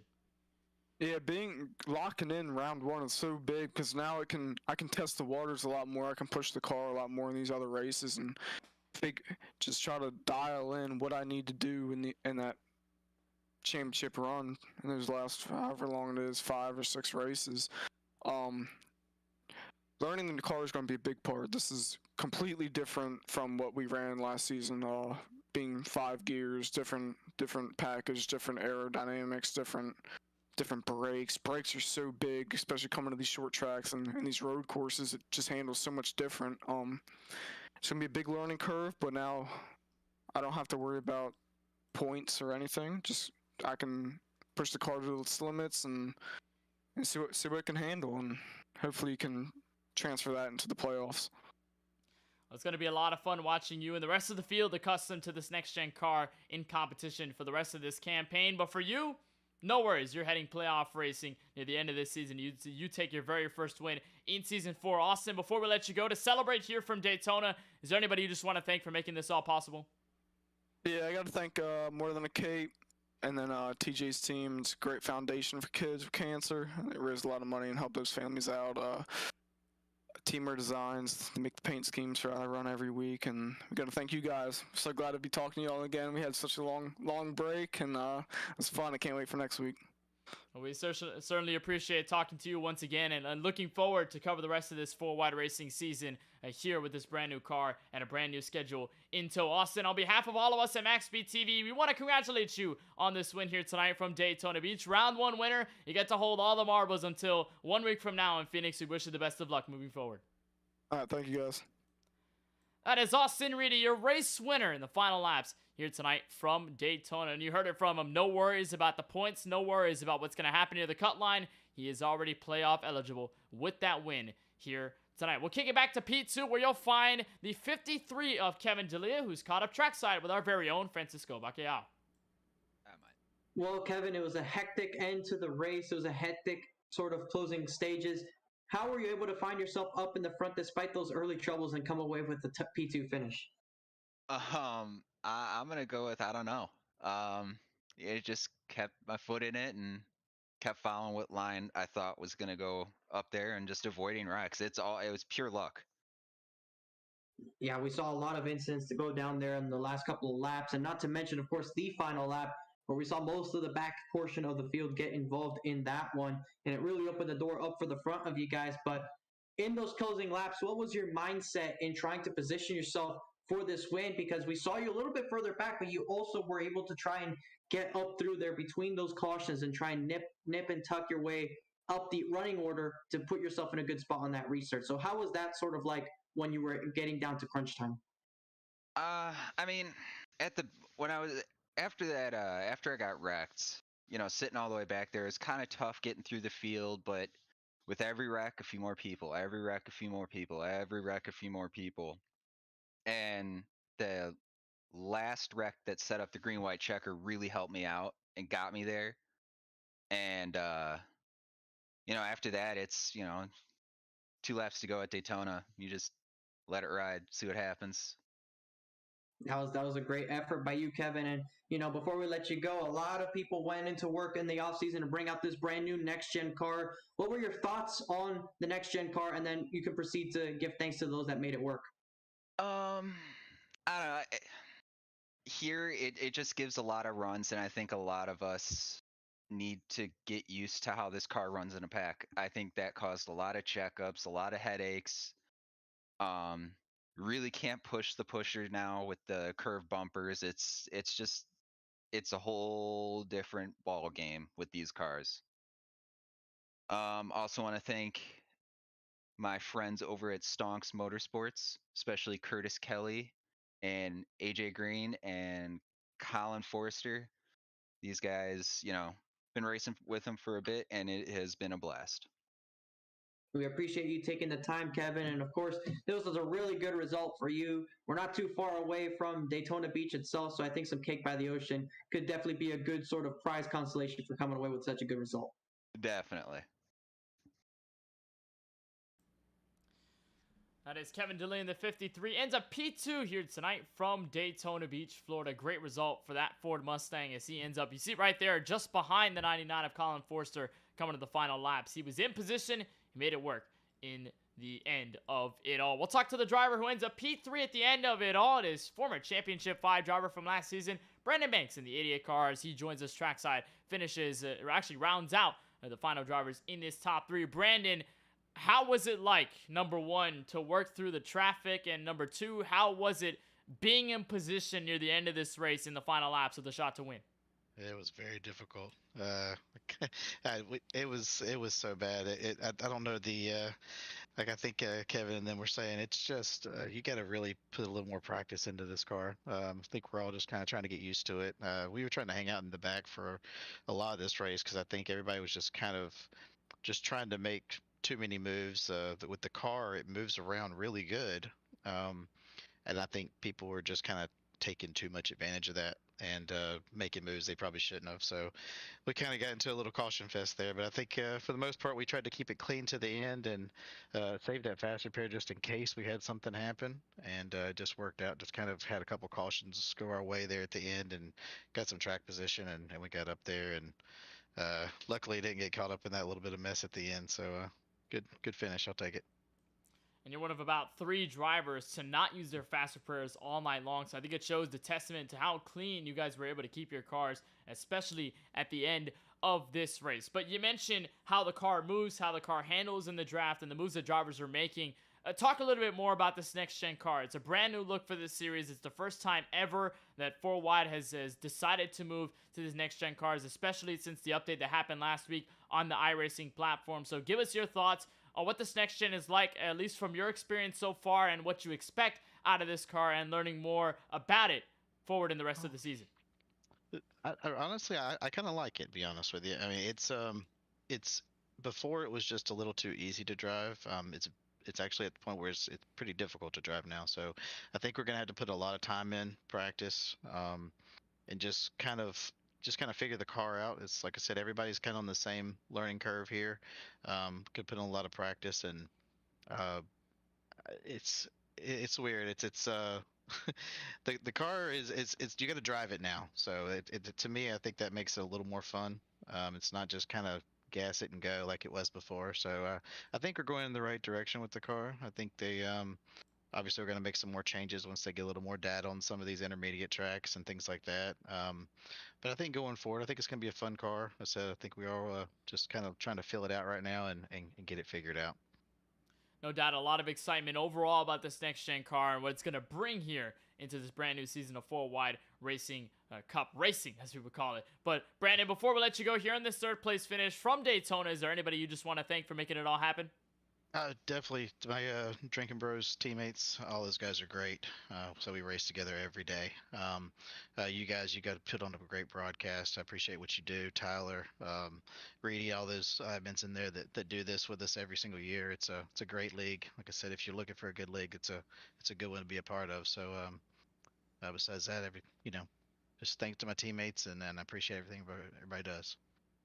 Well, we certainly appreciate the time, Brandon. Want to thank you so much for joining us in the broadcast booth, and of course want to congratulate you on behalf of the team at MaxSpeedTV on this third place finish here from Daytona International Speedway. Wishing you the best of luck as this car continues to get put on its paces, and we'll head to Phoenix next week. Thanks, Kev. That is Brandon Banks in the 88 car, capitalizes the top three here tonight from Daytona. We'll kick things back up to the broadcast booth here from the World Center of Racing. And Francisco, how do we describe a race like this? I think with a lot of the hype that was surrounding this one, with a lot of the anticipation, I think it definitely lived up to it here at the Super Speedway tonight. I don't think you can come up with an accurate description as to what we saw tonight. It was, I know you've covered the next-gen cars a couple more times more than I have, and this was probably the first time I actually have been able to cover them from this sort of side of the perspective. So seeing what they were able to do with the updated information that they've received and all that sort of things, it does look very promising. And I think that if this is what we should expect out of the real-life Daytona 500 and real-life racing at restrictor plate tracks, I think it's going to be very fun to watch. It might be still just as dangerous and still just as hectic from inside the cockpit, but definitely for the spectator's perspective, it is going to be much improved. But I think it's gonna be interesting seeing going forward. So the last notes I'll leave about Daytona is hectic race, good package. Car 11 winning Daytona is not something new, and he was able to do it tonight. But going into next week, Kenneth, at Phoenix, this is where the next-gen car starts to take its factor. It's going to be the first time we actually race at a proper venue, in the sense that we won't be at a super speedway. So you see right there, Phoenix on February 9th. That's next Wednesday, same time as this week. We're going to be shifting there. We're going to see that fourth and fifth gear being used at Phoenix. We heard the next-gen testing when they went there about a week and a half ago, 2 weeks ago almost. They were shifting when they went to that racetrack. So we might see some of these guys do the exact same thing, perhaps pull it down a gear in the corners, try and get some better drive off. That's what that extra gear does. It offers that opportunity for tracks like Phoenix. We'll see if that is precisely the case when we head out there. Of course, we'll then be going to Auto Club, Richmond, Las Vegas, Michigan. That's sort of that first leg of the regular season. That's going to be in the springtime, generally speaking. And I'm just excited to be back, Kenneth. I can't wait to get into full swing mode here with the season. And this is a great start here from Daytona, no doubt, to get into the rhythm of 4Wide Cup racing. And if you enjoyed tonight's race here on MaxSpeedTV, you're going to love the rest of the season. Of course, as Francisco said, 1 week from tonight, 9:10 p.m. Eastern, we'll have coverage of the second race in Season 4 of the 4Wide Racing Cup Series live from the Desert Valley, Avondale, Arizona, where we'll kick things off from the Phoenix Raceway. It's going to be one of our first tests of what this next-gen car can do at tracks that are not super speedways And as we move forward to the rest of the season, so many exciting things that we can find, so many exciting things that we'll cover along with the driver base here in this next gen adventure that we'll have in a brand new era of this season. But that does it for our broadcast here tonight, the very first race of the 4-Wide Racing Cup Series in Season 4 from the virtual Daytona International Speedway. I want to thank you all so much for watching tonight's broadcast, and for the people that make it all happen, for Tyler Murray, for everybody a part of the race council for making it all possible, and from all of us here at MaxSpeedTV, for Francisco Bacchiao, my colleague in the booth, my name is Kenneth Bueno. Saying so long, good night from Daytona. A big congratulations to Austin Reedy on his very first win in Season 4. We head West Coast Racing 1 week from today from Phoenix.